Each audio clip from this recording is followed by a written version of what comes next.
Hi, beautiful people. Welcome back or welcome. My name is Alicia Renice, and I'm so happy that you are here. Good morning. Today we're a little bit early, so if nobody comes, that's also okay. But I wanted to talk about heartbreak. I have experienced my own heartbreak over the past month or so. Been mourning the loss and the losing of my aunt. We just buried her this weekend.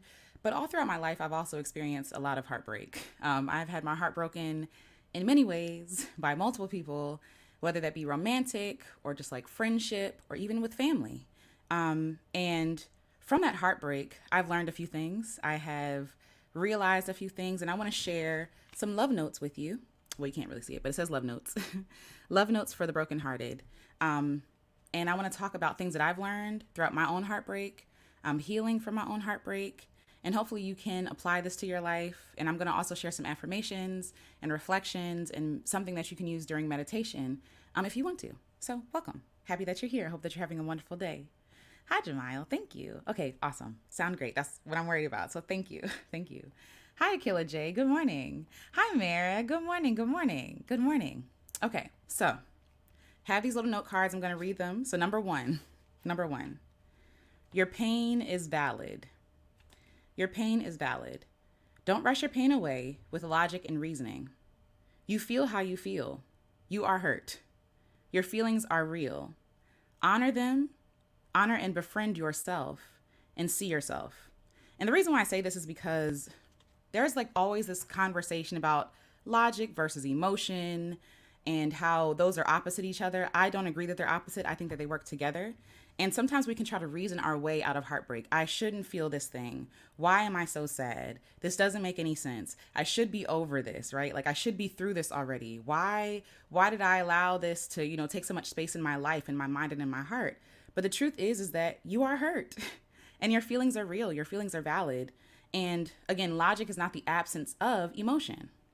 It's not. Logic is not the absence of emotion. And also, there's a such thing as like emotional intelligence, all that different stuff. So I know that here, especially in the States and in the West, emotion is looked at as feminine, and also emotion is looked at as weak.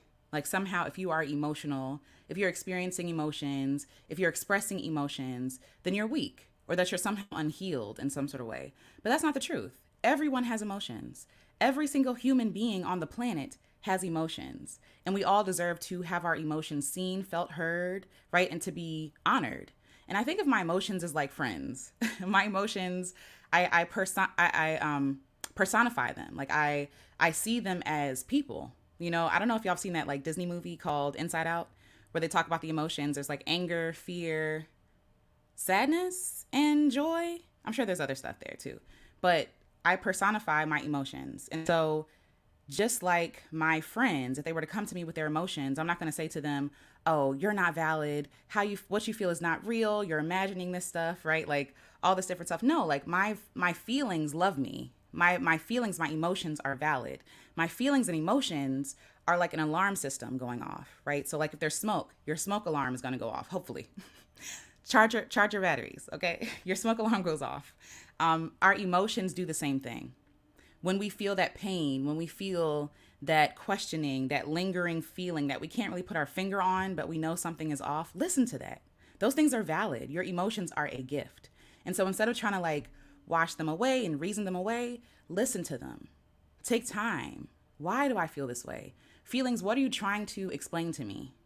What are you trying to show me? For my hurt, right? Like if I experience, again, the mourning that I feel, the sadness that I feel when we buried my aunt on Monday, the sadness I feel there, right? It's valid. And the sadness is telling me I loved her. I'm going to miss her, right?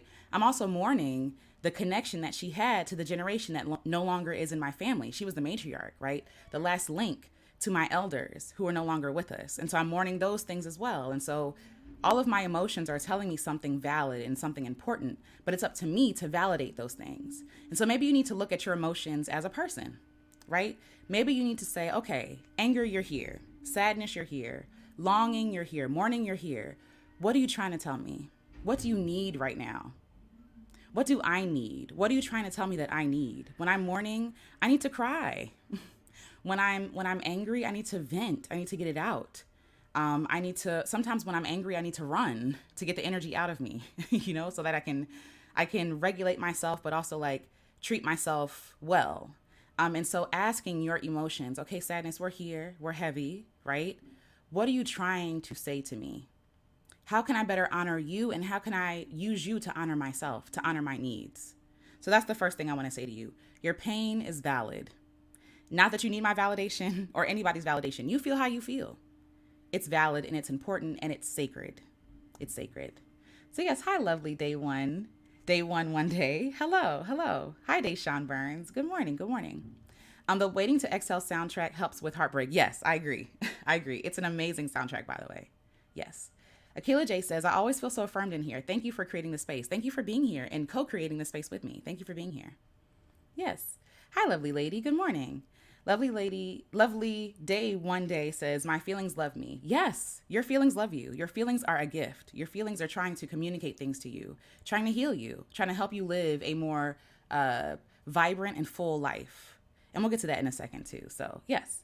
Hi, sincerely, Latasha. I'm happy that you're here. I appreciate that. Thank you for your condolences. I appreciate that. Thank you. Yes, just feeling free to express is so empowering. It is. It is. And just think about like when your friend sees you or your loved one or a family member, when someone affirms you in your feelings, right? Like, I'm angry. Like sometimes we just want to hear that's understandable. I'd be angry too. I'm angry for you. Sometimes we just want to be seen. And I think that sometimes when we're pushing our emotions down, right? Like we're suppressing our emotions a lot of times just want to be seen. And sometimes when we see our emotions, we sit with it for a second, we allow it to give us what we need, right? And then we move forward. But if you keep suppressing your emotions, you'll never heal. And we'll get to that in a second as well. So yes, yes. Hi, Darlene Stewart. Hello, good morning, good morning. All right, number 2. Lean into your pain to heal. We try our very best to avoid pain with positivity and pretending. Don't rush your pain away. That is the way to healing. Leaning into your pain is the way to healing. When we mask our pain, it festers and spoils and infects. And it infects not just us, but also other people. But when you expose it, when you clean it, it heals well. So keep talking. Don't stop talking. Keep talking. I don't care if it's been 5 years. I don't care if it's been 5 months. I don't care if it's been 5 decades. If you need to talk about your pain, if you need to keep revealing it, keep talking. Keep talking. Your pain is not an inconvenience. Your pain is important. Your pain is powerful, right? And so we do this thing. I know I've done this, especially like with other groups of people that I hung out with. I don't hang out with them anymore.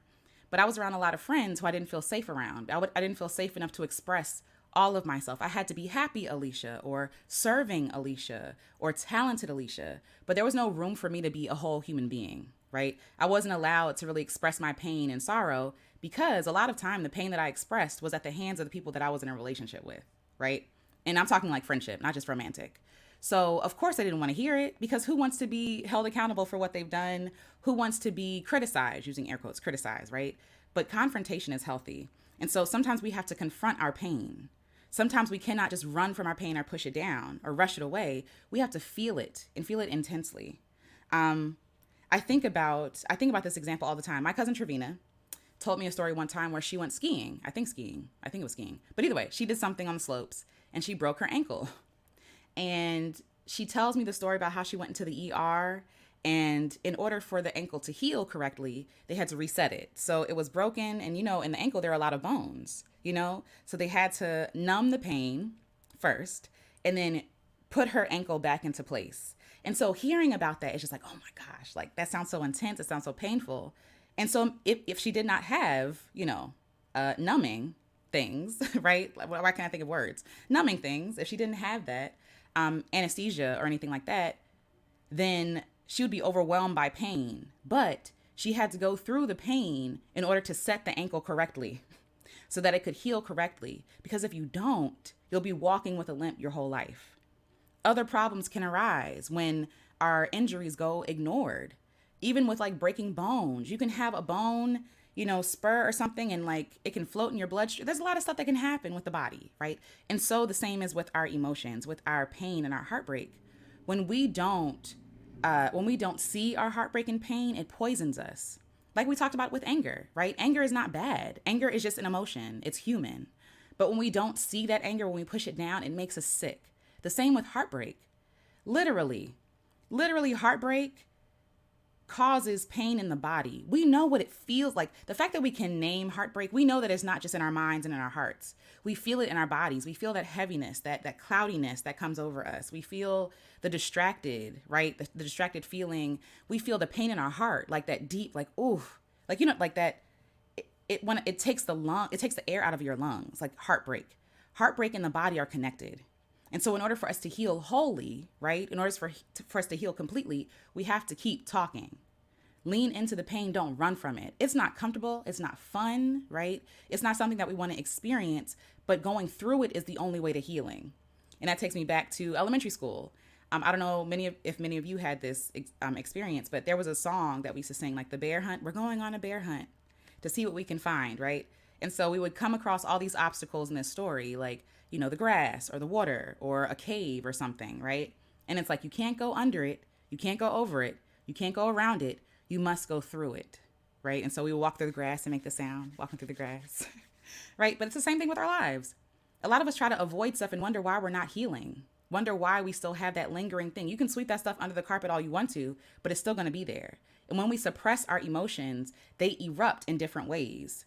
So they not only make us sick, but whoever we come in contact with also becomes sick. You know what I mean? Even with the pain that I'm talking from my own experience. These are my own love notes from my own heartbreak. And I have experienced heartbreak. I could write books on the heartbreak that I've experienced, right? But I wouldn't even get here with these notes had I not worked through my heartbreak. And some of the heartbreak, I'm 33 now, it has taken me 10 years to get over. 10 years. And then even more than that, I'm still healing. I'm still healing because I also realize that my heartbreak and pain is also tied to other experiences that I've had in my life. So for example, some men, right, that I've dated, lovers I've had that have broken my heart, abandoned me, cheated on me, all this different stuff, right?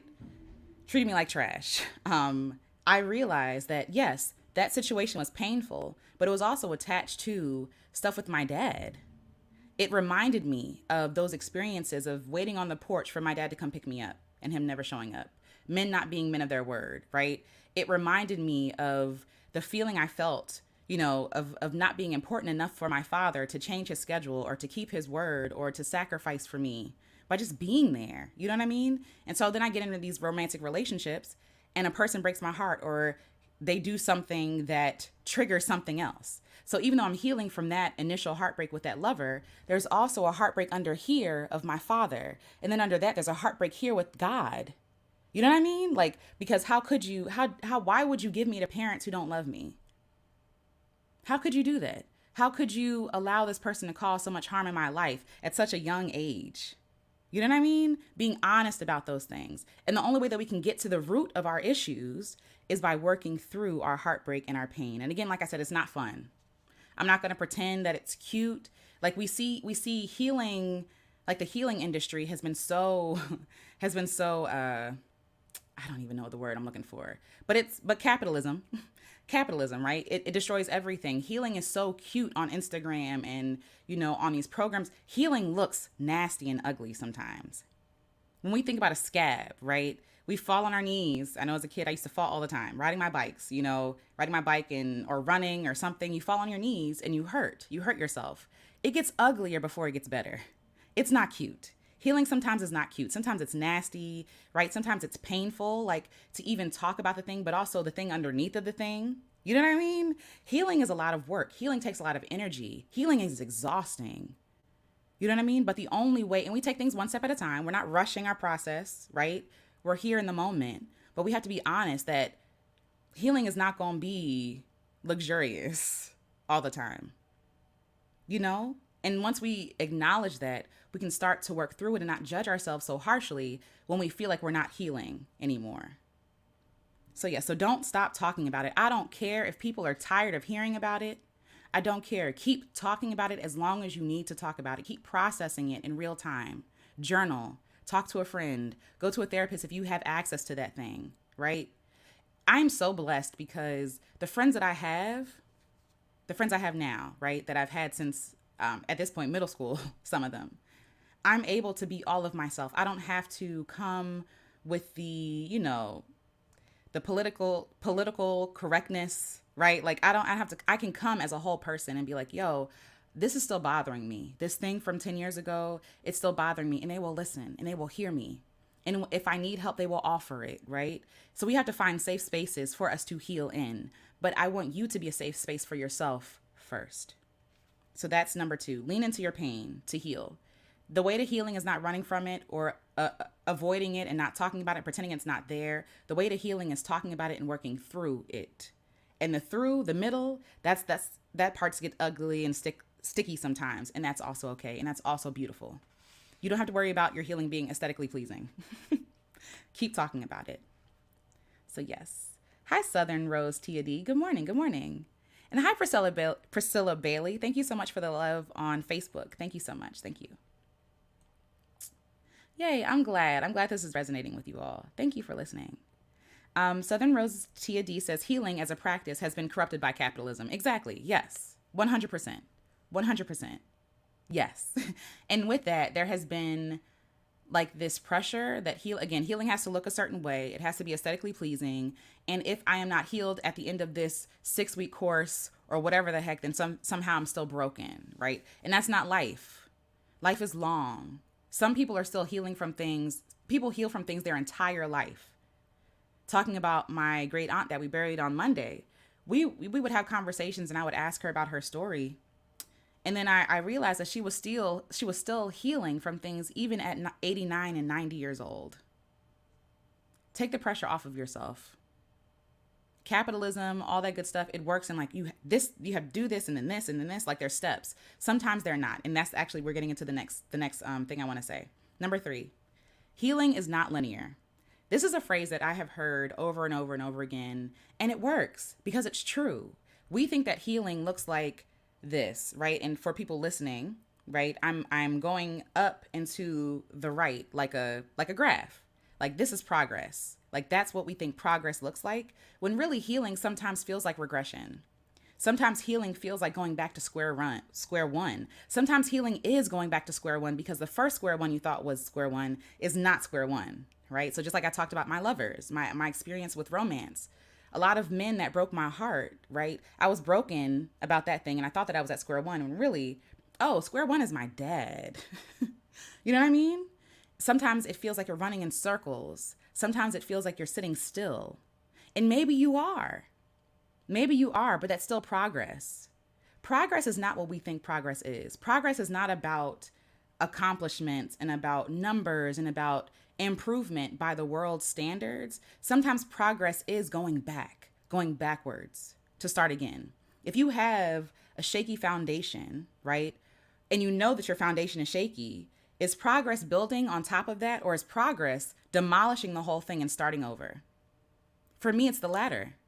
Destroying something that is not good, not healthy, not beneficial, not safe, right? Destroying that thing is progress.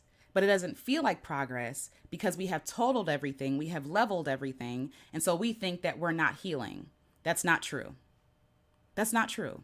You are healing because you're alive. Your body every day is healing you. Every day is renewing you. Every single day. Skin cells are falling off of your body right now. Skin, like cells, are being regenerated. Cells throughout your body right now. You're healing in real time. Just because it doesn't look like it in your mind doesn't mean that it's not happening. Sometimes we don't have eyes to see what's really going on because we're in the thick of it. When you're in the thick of it, you can't see anything.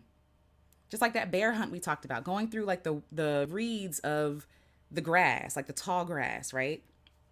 When you're in it, you can't see anything. You don't know what's going on. All you can see is green, leaves, grass, maybe cattails or something. But then when you come out of that thing, you think, oh no, I'm going backwards. I'm not getting anywhere. And then you get out of that thing and you realize, oh shoot, I have come far, right? And maybe you're in the middle and you need to go backwards to figure out a different way, a different method to get to the other side. That's still progress. That's still progress. So this is what I said. Healing is not linear. You will have good days and bad days. Don't judge your feelings. It truly takes time to find a new normal. Don't be upset if it feels fresh. Like if it's been 5 months and you're like, it feels like it just happened yesterday, right? There are many levels of grief and sorrow and mourning. And usually there's something underneath of that sorrow and mourning and something underneath that sorrow and mourning. Just like I talked about my aunt, her passing away. Yes, I am mourning her life. I am mourning her no longer being here, but I'm also mourning what could have been, right? I'm mourning what was. I'm mourning her connection to, again, to the ancestors at this point, to people in her generation and to her mom, people that I know, right? I'm mourning the stories that I'll never hear from her, right? There's so many different levels. And I'm gonna get too far because I'm gonna cry if I keep talking about it. But I'm mourning different levels of her leaving this realm, right? And so sometimes it can feel fresh in the moment, like, girl, I should be over this, but you're not, and that's okay. And you never really get over things, and that's why I said finding a new normal. Sometimes you never go back to what was, and that's okay to mourn that too. It's okay to be sad about the fact that things will never be the same. That's scary. That's hard. That's heartbreaking. That comfort that we knew, right? The comfort that we experienced, the familiarity that we experienced, even in relationships that I knew that I shouldn't have been in. I still mourn those things. Even though I knew that we could no longer go along together, I was still sad. I'm still going to miss you. I'm still going to miss what the good times we had, right? I'm still going to miss that familiarity that we have. I'm going to mourn having to make new friends and make new connections and the work that comes with there when you know me, when you know my heart. You know what I mean? It's okay. Finding a new normal. If anything, I think about COVID. I think about when 2020 hit and I was like, the world will never be the same. People were trying to go back to normal, trying so hard to let's get back to, back to business, back to how things used to be. And it's like, things will never be the same. And that is scary. And that is sad.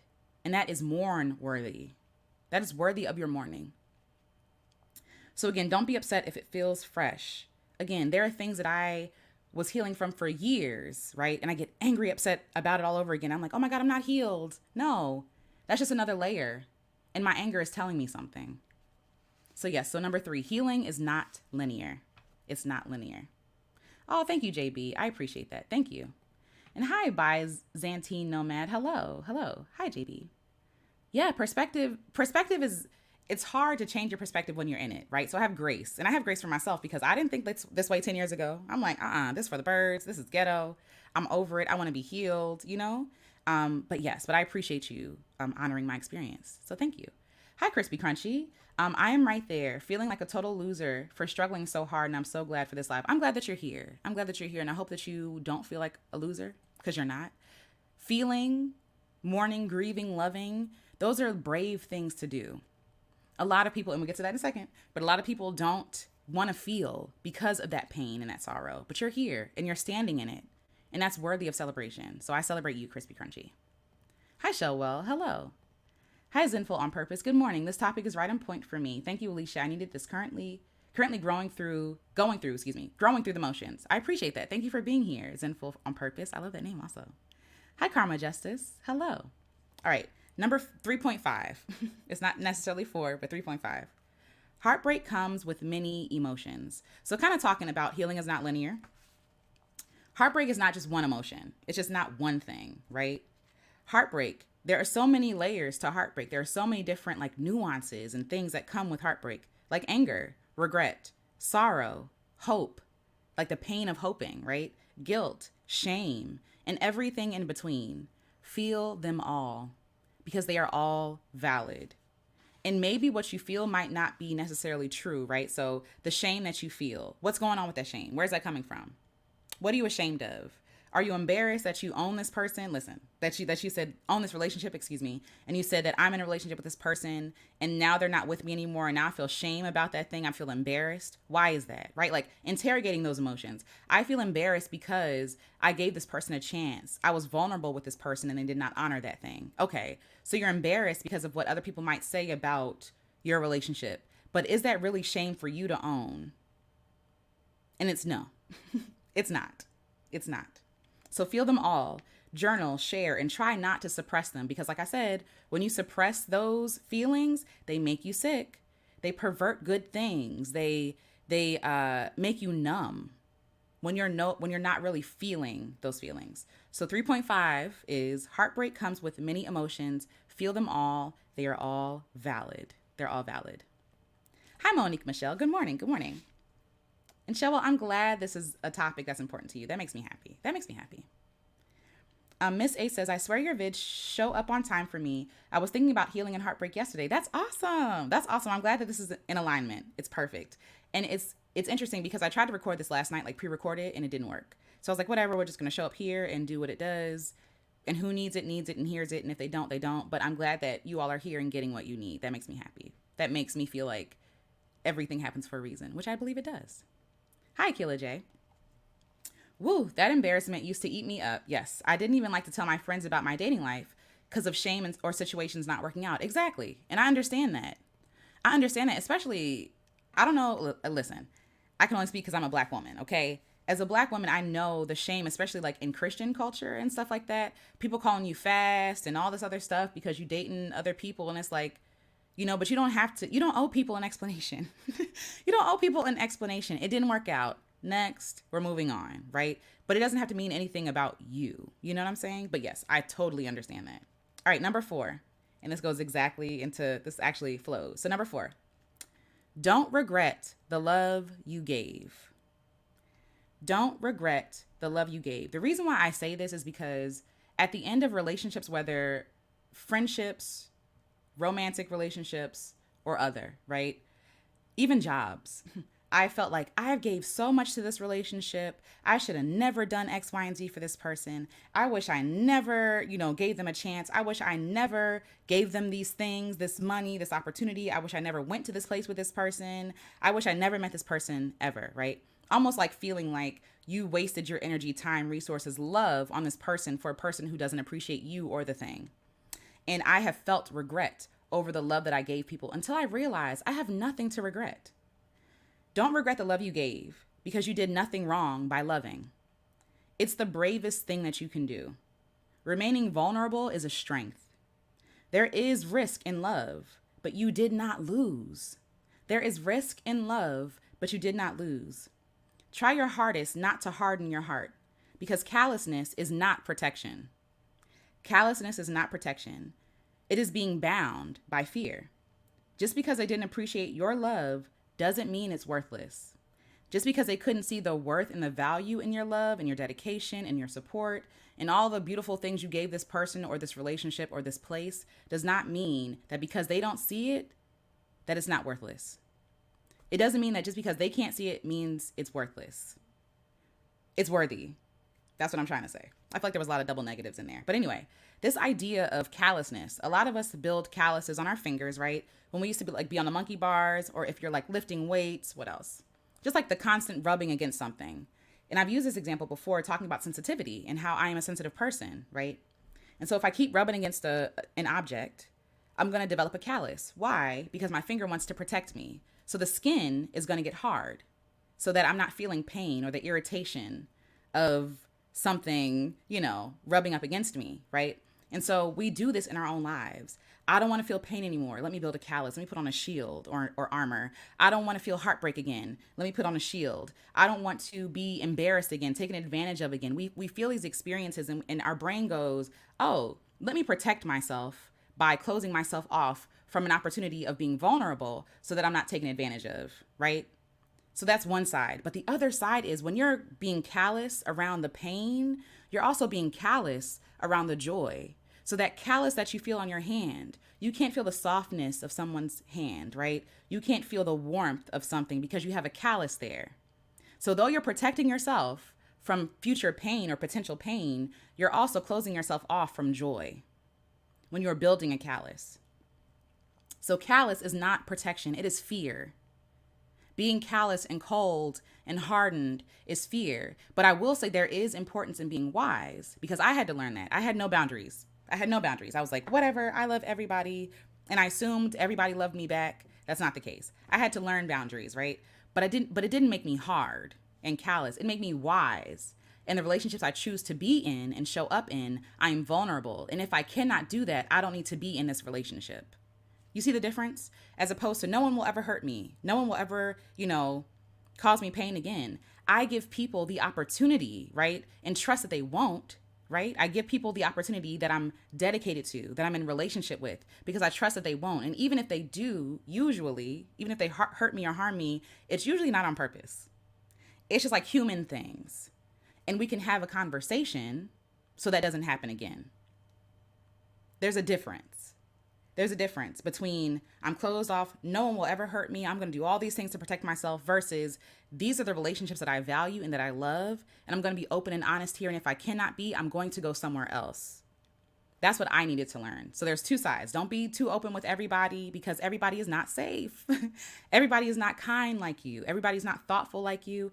Everybody doesn't deal with their healing like you. And the reason why I say that is because even looking back on relationships I was in, again, romantic, platonic, whatever, a lot of that stuff had nothing to do with me. The pain they caused me had nothing to do with me. It had everything to do with their own hurt and trauma. But it don't mean that I have to be around for it. It doesn't mean that I have to endure it. I don't have to endure anything that's not healthy for me. And neither do you. So, again, callousness and hardness and coldness does not protect you. It starves you.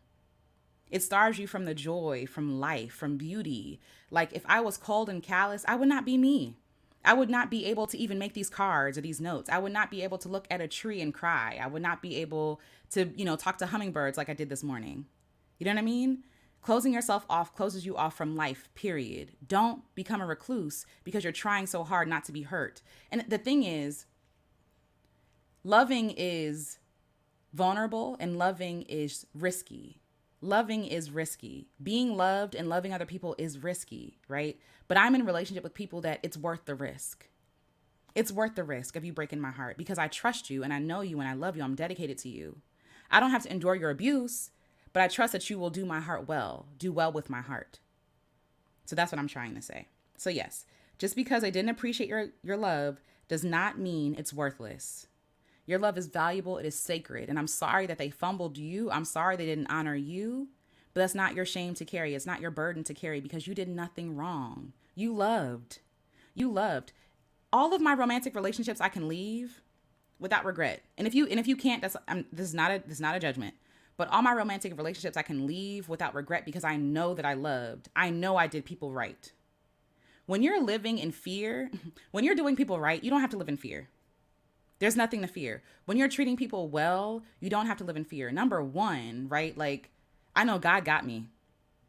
God ain't gonna, listen, you might play my face, but you playing yourself. You're playing yourself. God has me. Not that I'm wanting, because I never want bad things to even happen to people that have harmed me. I don't want that. I don't want that. I want peace and joy for them as well, right? So they don't do that to somebody else. But I know God has me, right? And also, there's nothing coming around the corner for me because I showed up as my full authentic self. I was honest. I loved you well. And because you didn't honor that, that's your loss. That's your bad. It don't feel like it in the moment. It feels like, oh my God, what did I do wrong? Why'd they leave me? But looking back, again, 10 years back, oh, that's your bad. That's your loss. You know what I mean? And that's also something that you had to work through. But I didn't have to stick around while you worked through that thing. So, okay. So that's number 4. Don't regret the love you gave because there's nothing to regret. There's honor there. Yay. I'm happy, April. Hello, April Taylor. I'm glad that you're enjoying this. I'm glad. That makes me happy. And hi, Villainous Crone. Hello, good morning. Good morning. Shellball says, I was thinking this today in the shower of an ex. Yeah. I'm glad that this is an alignment. That makes me happy. It makes me really happy. Akila J says, woo, someone's being set free by this. I hope so. Because it took me years to get free. It took me years. We're talking a decade at this point. Shellball says, I made a poem too also about being worthy and the becoming from feeling worthless to being worth this. Ooh, come on. I would love to hear that poem or read that poem also. But yes. I'm glad. Kim S says, you better break that thing down. I'm glad to. Hi, Simone, Islo or Islo. Hello. Wow, your videos always come right on time. I'm a huge fan. Thank you for being here. I appreciate that. I'm glad that the analogy worked. That makes me happy. Shelwa says, you're my mouthpiece today, Alicia. I feel totally aligned today. In sync. That makes me happy. Yay. Akila J says, I've been struggling with this in my vulnerability. I want to be open again. Yes. And again, I honor that fear and that pain, right? Because being vulnerable is scary. It's scary and it's hard. And it is a risk. There's always a risk when you're vulnerable. Always. But you just have to determine what is worth the risk. What is worth the risk to you? You know? Again, take your time. Baby steps. One step at a time. Hi, Ria the writer. Hello. Oh, hello. I think you changed your name. No. Realizing that other people's reactions to me were more about them than me has healed my soul. Same. Same. It also saves you a lot of time and energy, right? Trying to reason with and go back and forth with people. When you realize it has nothing to do with you, that it's a personal thing that you're not even in on, you like, okay, sure. You know what I mean? Sure. If they're willing to listen, yes, like we can talk. But if you're not, it might just take time. It has nothing, a lot of the stuff that we experience at the hand of other people has nothing to do with us. But we internalize it. And I know I did. I personalize everything. Oh my God, they hate my guts. Why? What did I do wrong? Combing through my anxiety, like combing through, like, oh my God, was that interaction okay? And meanwhile, they're thinking about something else. It has nothing to do with me at all. And I'm racking my brain. What did I do wrong? Was that okay? So yes, yes. Hi, JDM. I just love you. Thank you for being you. Thank you. And thank you for seeing me and allowing me to be me. I appreciate that. Hi, Jennifer. Hello. Hello.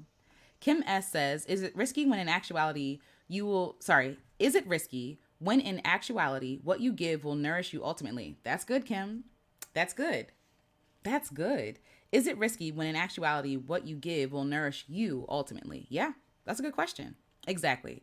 Like you said, it's their bad, not yours. Precisely. It's their loss. It's their loss.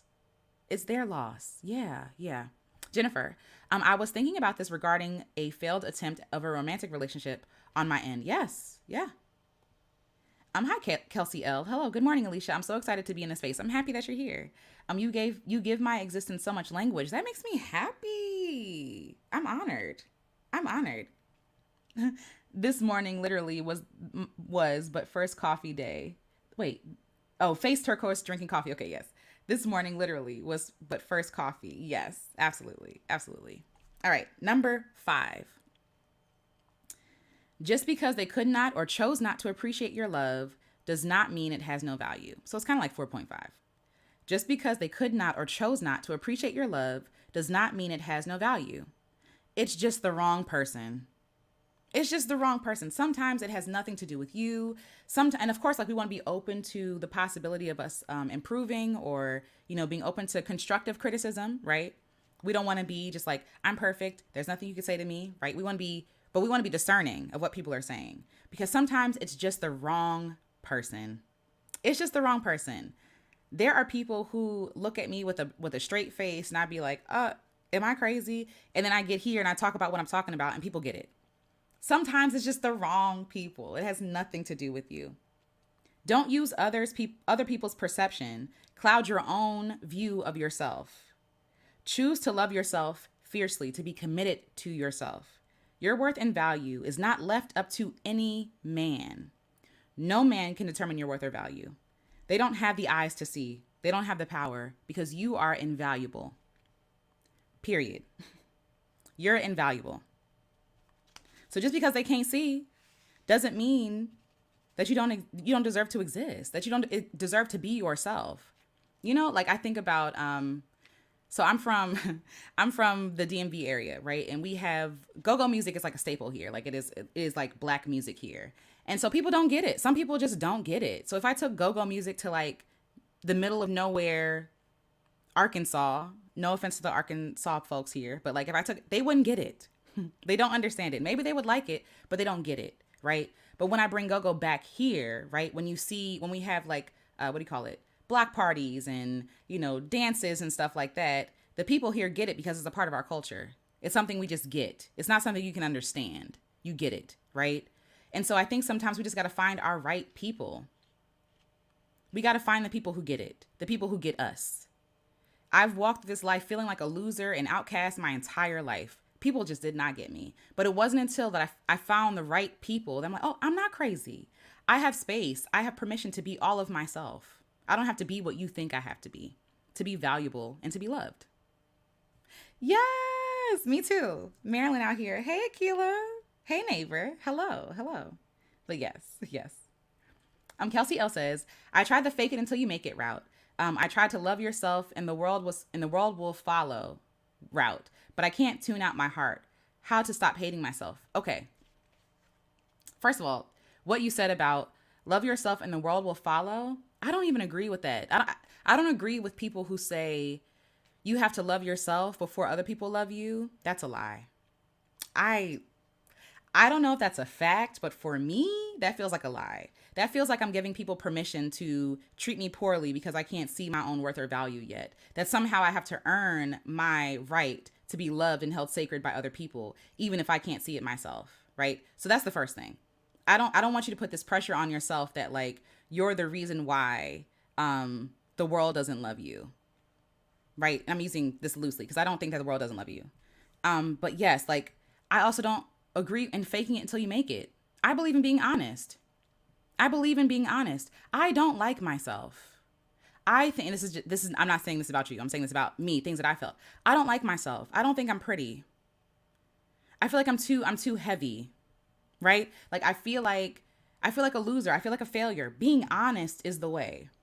That's how you get to the truth. Not pretending like, and I get it. Like, oh yeah, affirm yourself. I am beautiful. I am lovely. But if I don't feel it, if I don't if I don't believe it, then words not gonna pierce my heart, right? I want to be honest. In an affirmation that I would say is like, yes, I am beautiful, right? Like, yes, like we talked about that before. Like for me saying that I feel like I'm ugly. Yes, I am beautiful. But even as I don't feel beautiful, I know that I am. Even though I don't love myself, I'm still deserving of love. Being kind with yourself, wherever you are in your journey. You're not a villain because you don't like yourself. You're not wrong because you don't like yourself. We're literally taught every day to hate ourselves. And somehow we think that we're wrong for believing their programming. What?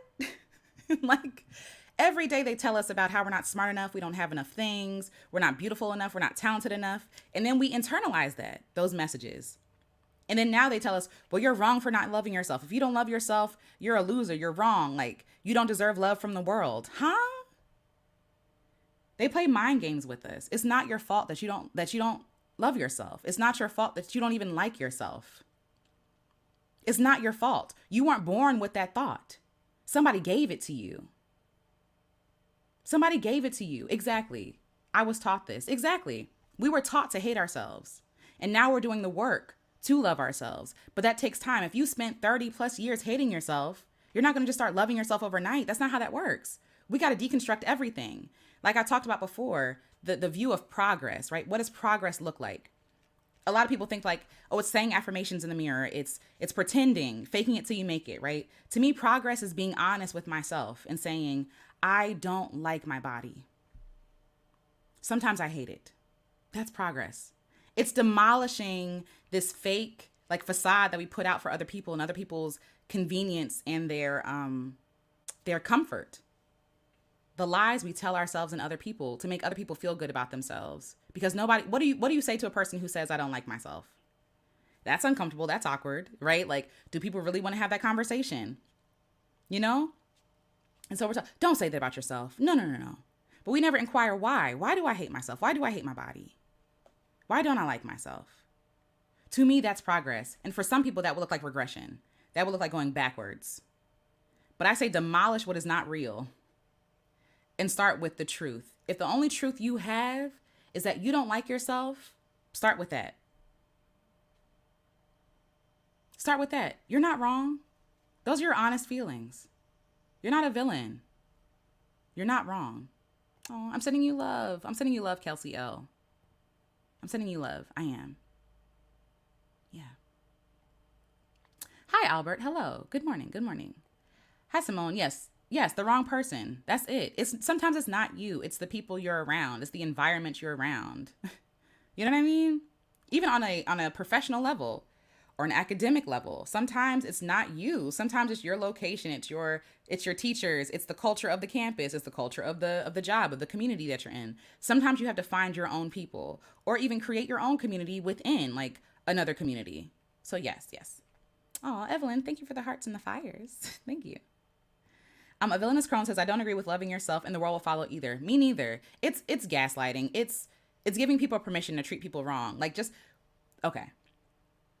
the blaming that happens, the victim blaming that happens, this narrative that's always spun. We never hold the person who does the harm accountable. It's always the person experiencing the harm.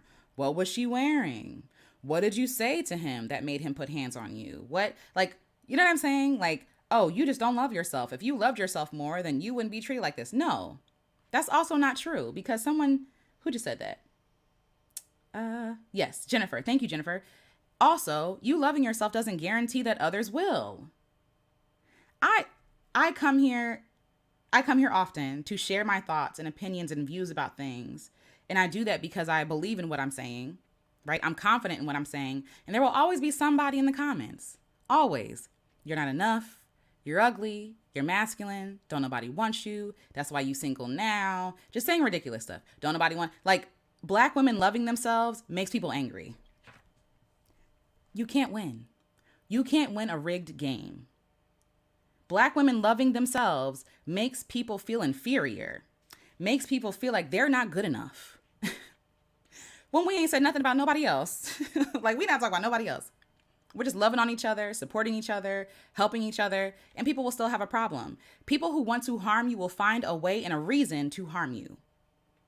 That's it. There's nothing you can do. Whether you love yourself or you don't, it don't matter. People who love themselves get harmed. People who don't love themselves get harmed. You loving yourself is not a qualification of your deserving of love, respect, kindness, support. That's not a qualification. It's not a qualifier. So yes. Hi, Kim S. I was just in Maryland for a week. I would have loved to connect with you. I'm sorry. Well, the past week I've actually been in Philly with my family. But I do want to have like a meetup soon. We'll talk about that too. But yes. Hi, Jordash or Jordash. Hello, Jordash, I think. I hope you keep this uploaded. I will. This will be uploaded. It will. Hi, Favor. Oh, hey, Alicia. Thank you for your content. Thank you. Hey, shout out to the Maryland crew. Hey, y'all. Hi, everybody. Hey, neighbors. April Walker. I love you, woman. You're honest yet very beautiful. Thank you so much. I appreciate that. Thank you. I'm trying to be better at taking compliments, so thank you. Avonis Crone says, societal structures are imposed upon people by unattainable societal standards. That's it. Social structures are imposed upon people by unattainable societal standards. Period.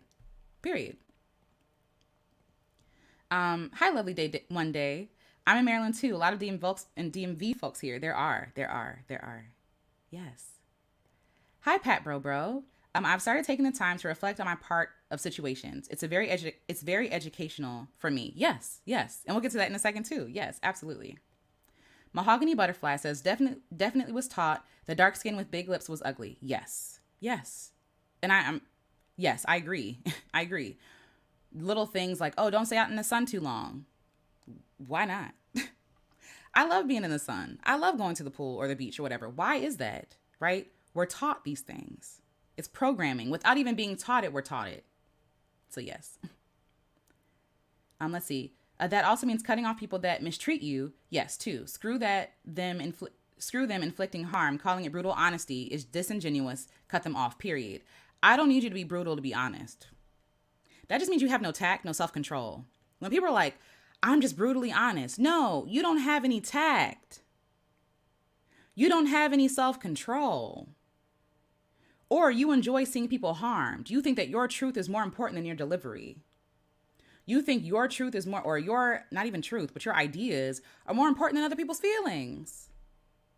And I hate when people say that because they're like, well, that's just how I am, how I communicate. No, you're lazy. You're lazy. If I'm telling you talking to me like this or you saying this to me harms me, it's up to me to reframe my message and my thinking in a way that honors you. And I'm not talking about people who use that as an excuse or manipulate, because we've seen that too, people who abuse that. But if I love you, if I'm in a relationship with you, if I really care about you, I will care about how my message is being received by you as well. That's love. That's honesty. It's sacrifice on both ends.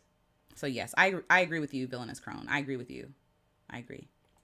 Pat Bro says, once you realize what it is about you, work on it. Yes. Find support to help. We're not above help. Exactly. Hi, Emma. Spirit artist. I'm tripping. Spirit artist. Hello. I'm inclined to be a hermit for emotional safety. I understand that. It makes sense. Modern Doll says, even Jesus had a believer beside him and an enemy on the cross. No man is an island. No, none. That's a fault of mine, blaming me mostly so I won't be the wrongdoer. But that's a fault not to see the guilty. Yeah. Yes. Yes. It's easier to be like, what did I do wrong? What did I do wrong? What could I have done differently? Right. And sometimes it's nothing. Sometimes people are just dead set on being awful. Sometimes people are selfish. Sometimes people are just harmful. And it's hard to rationalize that, especially when you're not a person that does stuff like that or thinks like that. You know what I mean? Why would something must be wrong with me? Because the only reason I would do something like that to somebody is if somebody did something awful to me. Maybe I would never even do that. But some people are wired that way. Sometimes it's not you at all. Kim S says, loving yourself is a broad statement. Allowing yourself to create healthy boundaries is a thing. Yeah. Yes. Yes. A villainous crone says, yes, me loving my dark skinned self makes all people around me, especially black males, they hate it. Yes, exactly. It's sad. It's so sad. It's so sad. Because instead of you being inspired to love yourself back, you're intimidated because you already feel inferior about yourself. If you have to put people down to feel good about yourself, if you have to make people feel trash to feel good about yourself, if you have to have someone dim their light for you to feel brighter, that means that you have a self-love issue. It has nothing to do with the person. Nothing. And I'm saying this because I felt that way. I have been envious of other people because they shined brightly. And I'm like, who do they think they are, right? Maybe not in those words because that's not even me, but whatever. Like feeling some sort of like intimidation. That's how my intimidation doesn't come out as hating. It comes off as like, I'm not good enough. That's mine. And so I realized, girl, that person's giving you invitation to shine just as brightly as you want to shine. It's an invitation. Like, I'm not taking up any room that you want to take up. They're just taking up their room. Take up yours. And especially with the men, it's like, yo, you could love yourself too. Why are you envious and jealous when you could do the same thing? It's wild to me. Again, if you are standing on the shoulders of broken people to feel big and strong, you're not big and strong. You're a liar. So yes, yes.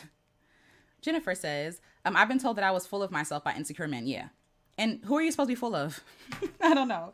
Besides God, right? I mean, shout out to all my Christians out there. Holy Spirit, yes. But I am me. I can't be nobody else. Like, what does that even mean? You love yourself too much for me. And obviously, like, yes, like being selfish and being self-centered, that's a whole different conversation. Like to the point of harming other people. But you loving yourself, if you feel intimidated or harmed because someone loves themselves, there's inner work that needs to happen. We need to ask some questions. Modern Doll says we all need love. Yes. It's on its way today for us all. I love that, Modern Doll. That's an affirmation. I love that. I love that. It's on its way for all of us. Yes. Hi, yours truly. Hi. Hi, Diamond Frost. My mom used to tell me to get out the sun because I'm chocolate. Yeah. Yeah. And again, that's programming that she got too, right? Because again, she didn't come out the womb with that thought. She did not come out the womb with that thought. Jennifer says we all need love. However, true love is so hard to come by. It's true. It's true, which is why we have to be careful with who we are making ourselves vulnerable to, because we don't want to be harmed. Again, I didn't have no boundaries. I'm like, I love everybody. Everybody's safe. Because in an ideal world, that's what I would imagine it would be like. And that's what I want. And that's how I am with people. I think I'm a pretty safe person with people. And everybody ain't like that, you know? Hi, Yoli. Hello. Hello. Akila J says consideration is the highest form of love. I love that. Consideration is the highest form of love. And it's true. How I talk to my mom is not how I talk to my husband, is not how I talk to my best friend, is not how I talk to any of my other friends, right? Like, they all deserve their own energy. You know what I'm saying? Their own personalized love for them. Yes. Hi, just passing through. OMG, I made it. Hello, welcome, welcome. Good morning, everybody. Good morning, illustrious. Ooh, effervescent, lovely Alicia. That's so nice. Thank you. Your music is a soundtrack to the season in my life. I really need you to know that. Thank you, just passing through. That really means a lot to me. It does. It does. It means a lot to me. Mermaids are nice. I love that name. I love dark skin. It's gorge. Period. It is. It is. Dark skin is beautiful. Oh my gosh. It's beautiful. What about the people who are like that because of an undiagnosed personality disorder? Oh, well, that's a totally different issue. I don't have the credentials to talk about that, but that's a totally different issue that does exist. And I don't want to just like, brush over it. I just don't have the credentials to talk about it. That's all. But yes, those things do exist. They do. They do. The serenity prayer does it for me. Change the things I can't change. Yep. And accept the things you can't. That's it. Loving ourselves is only one part. We don't talk enough about how heartbreak also affects how we trust ourselves. This is good, Deshaun Burns. This is good because yes, when we when we engage with folks who break our trust, right? It's not just the trust with them that's broken, it is us because now we think like, "Oh God, am I not qualified? Am I not qualified to vet using, people talk about vetting all the time. Oh, vetting, like, oh, my vetmometer, I don't know, is broken, right? We do lose trust in ourselves. And it is an effort and time and energy. It takes healing for us to learn how to trust ourselves all over again. So this is a great point. Thank you for shouting this out, for pointing this out. This is it. And the thing is, even though people, excuse me,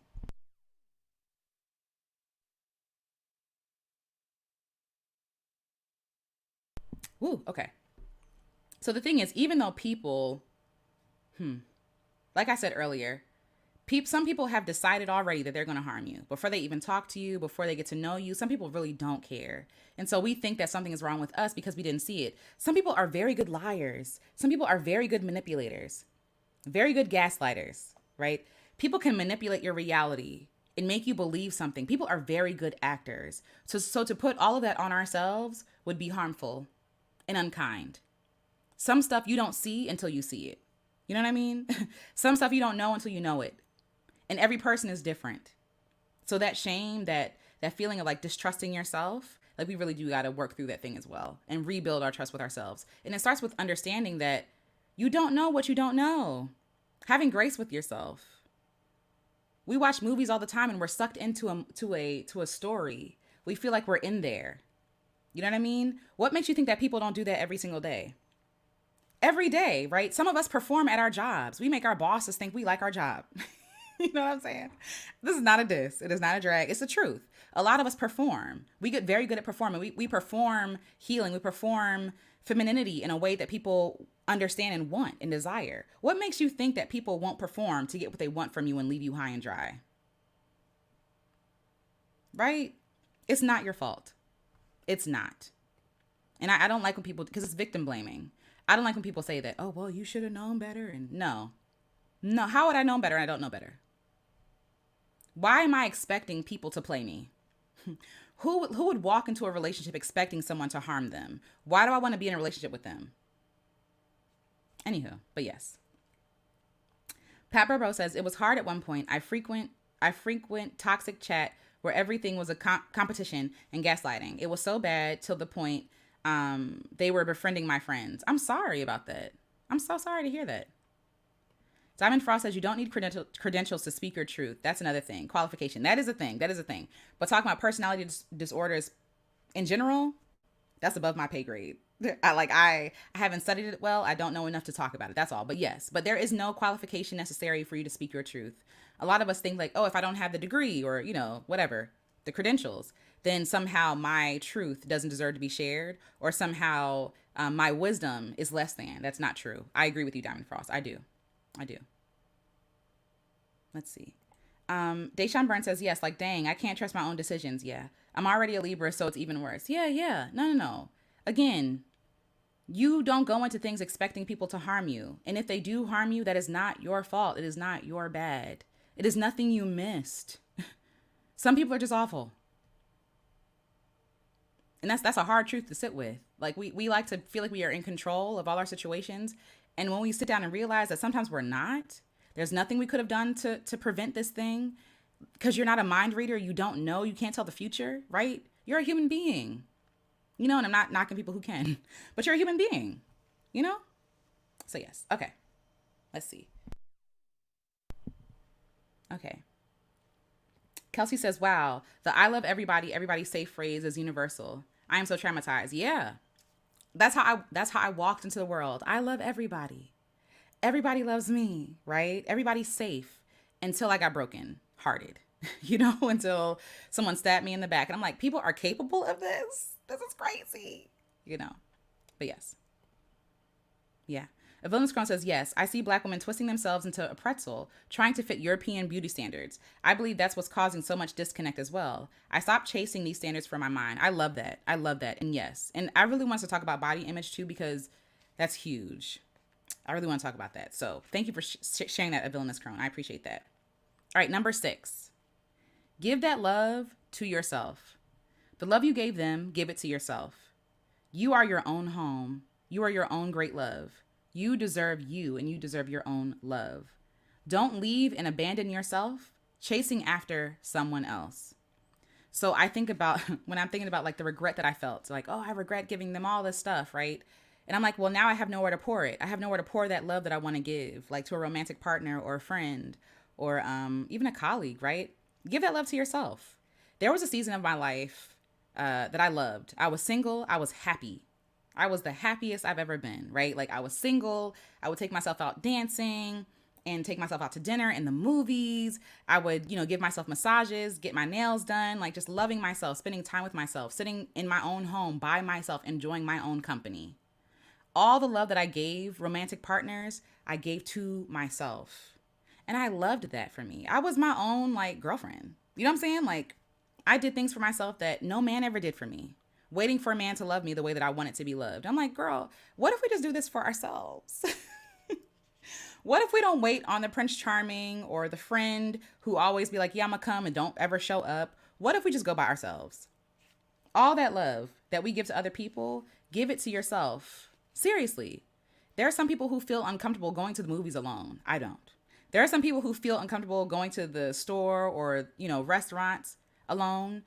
And I say I don't because if you want to do it, do it. No one looks at you like you're crazy. No one's worried about you. A lot of times we're worried about like, oh, they're going to judge me. I promise you they're probably not looking. And if they are, oh, that's nice. And you might inspire somebody else there to also go love on themselves. The love that you feel like you wasted is not a waste. Give it to yourself. All right. Number 7. Now this one is a tricky one. So let's walk through this together. Number 7, avoid asking why. Avoid asking why. Why they leave me? Why wasn't I enough? Right? What could I have done differently? Why did this happen this way? What did I miss? Sometimes this question leaves you with more heartbreak and questions than answers. Our curiosity can get the best of us, but reasoning doesn't always heal. Reasoning does not always heal. The same with closure. Sometimes we're seeking closure in those last conversations, and it unearths more pain. It unearths more trauma. It unearths more things that we have to heal from. Sometimes it's best not to even know why. Sometimes it's good not even to know. We think that knowing why will give us some sort of like salve to the soul. And a lot of times it sucks the life out of it. A lot of times it leaves us feeling less than. I've asked why, even for romantic partners, right? Why did you leave me? Why this? Oh, because this person is better than you in whatever way. I'm not going to be specific, but this person's prettier than you. This person is funnier than you. And so now you're comparing yourself to this person that they left you for, that they cheated on you with, right? You are questioning your own sanity. Like, did I imagine all this stuff, right? Like, you're telling me this is the reason why, but you weren't saying that 2 weeks ago, right? You are invalidating yourself and seeing yourself as less than, as something to fix, to be loved. Like, dang, okay, so that's what's wrong with me. So next time I get into a relationship, I'm not going to show that part of myself. You edit yourself because of what other people tell you, the reason why they left. When really people will give you BS reasons all the time to support whatever trash they want to do.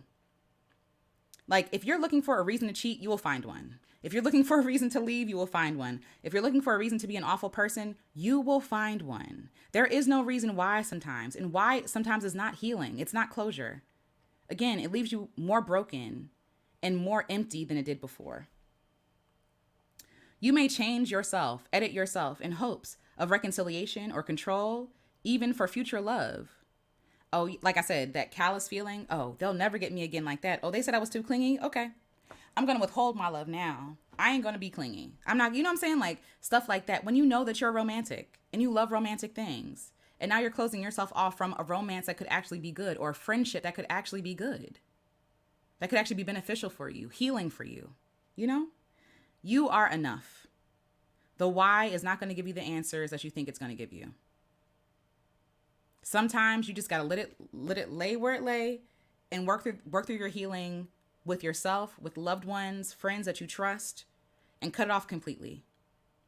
The why sometimes does not heal.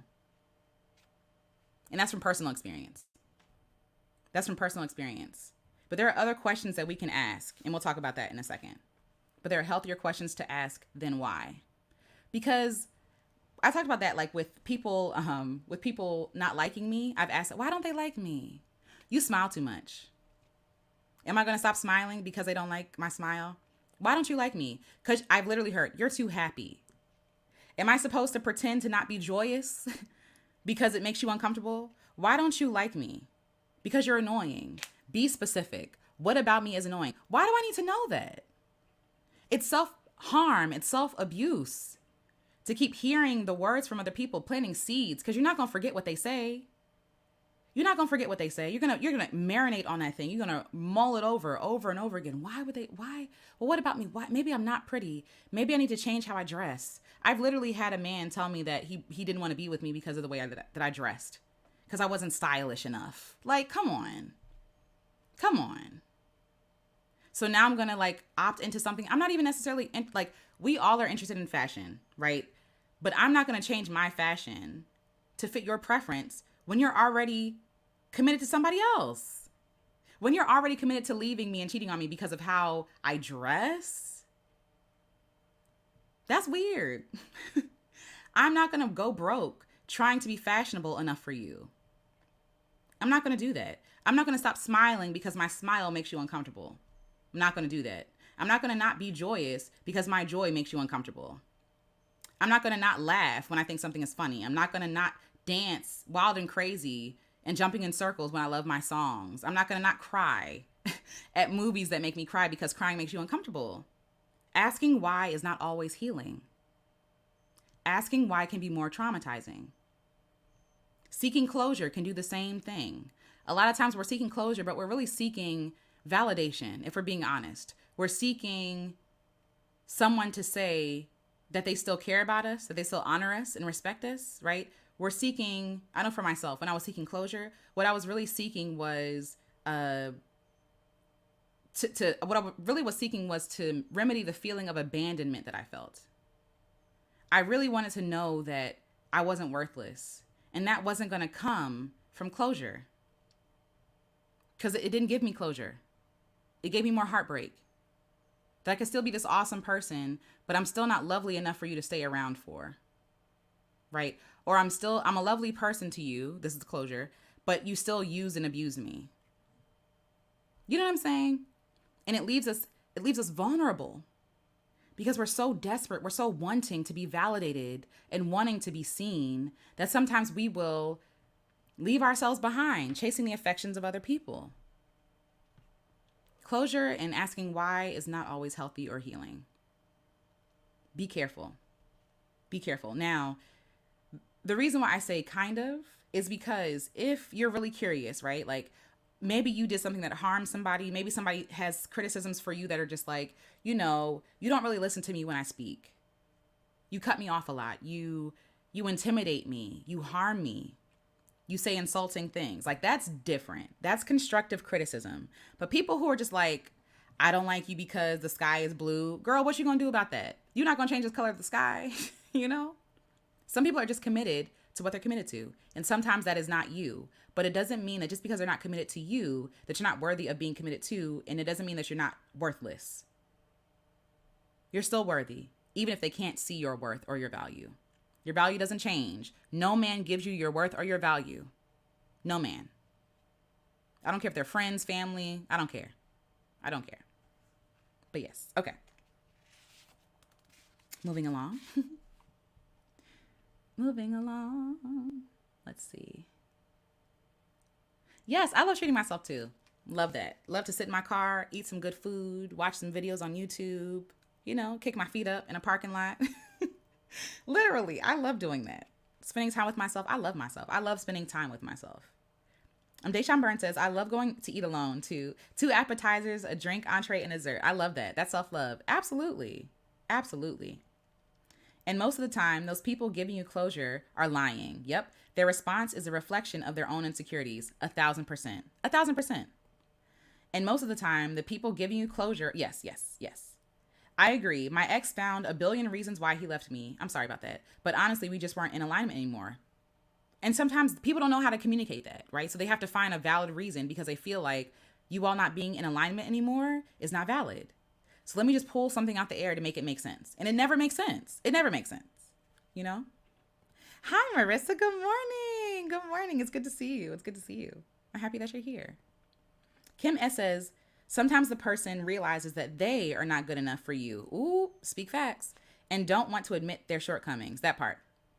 I've had that. That part.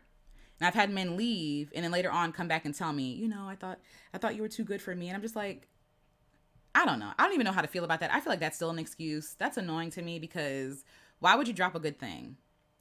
I know insecurities and all that good stuff, but it's annoying. But yes, I agree, Kim. I agree. Akila J says, yeah, I'm 31 and still ruminate over things a guy said in my early 20s. Exactly. Same. I'm still healing from those words because those words linger. We say like sticks and stones don't break your bones. That's a lie. Y'all know it's a lie. These words linger. They hurt. They harm. Words are impactful. Oh, thank you, Curious One. Jennifer says, people who dislike you for unexplained reasons are always going to find you annoying. No matter how much you try to change, there's nothing you can do about it, honestly. Nothing. Nothing. A guy was very critical of me and I still carry what he said. Yeah, same. Yeah. Hi, Angelia Merce. Wow, this resonates so deeply. I was looking for validation, not closure. Yes, yes. I was really looking for him to tell me that I was lovable, worthy of love. I don't need to know his why. Thank you. You're welcome. Insane. I'd be like, let's have a conversation. Let's seek closure, right? Because in my mind, I cannot make sense of how we were so in love yesterday, and today you're just like stoic, you're cold, right? You're distant, right? And I'm trying to maybe if I did something different, right? And no, it's not that. And so then they heap on more stuff. You're not stylish, you're ugly, you're not pretty, you're too happy. Like these reasons that really don't make any sense. Just say you don't want to be with me. To me, that makes more sense. Like just say, I know I am no longer interested. Great, right? But even back then, I probably would still ask why, to be totally honest. I probably still would ask why because I'm like, it don't make sense. You know? And I think because when I am in love, I am in love. Okay? When I am in relationship, it's not even just romantic, right? When I am I love my family. Okay? I'm in love with my family. I'm in love with my friends. I'm in love with my community. I'm in love, right? And so like when I am in love with someone, like even with my husband, I'm in love with my husband. I'm in love. But like, you know what I'm saying? People don't be like that. People don't be all in. People don't be committed. You know what I'm saying? And for me, I could not rationalize that. Like, how could you say you love me? You want to spend the rest of your life with me yesterday. And today you're like, oh, never mind. I changed my mind. What? How does that happen? But some people are like that because some people weren't even really in the first place, or they were in for the wrong reasons, you know? And I think that there is a such thing as like breaking up like amicably, right? Like it doesn't have to be a heartbreak. Like it might hurt, right? But it can still be honorable. But a lot of these breakups don't be honorable. They be lying. They be lying.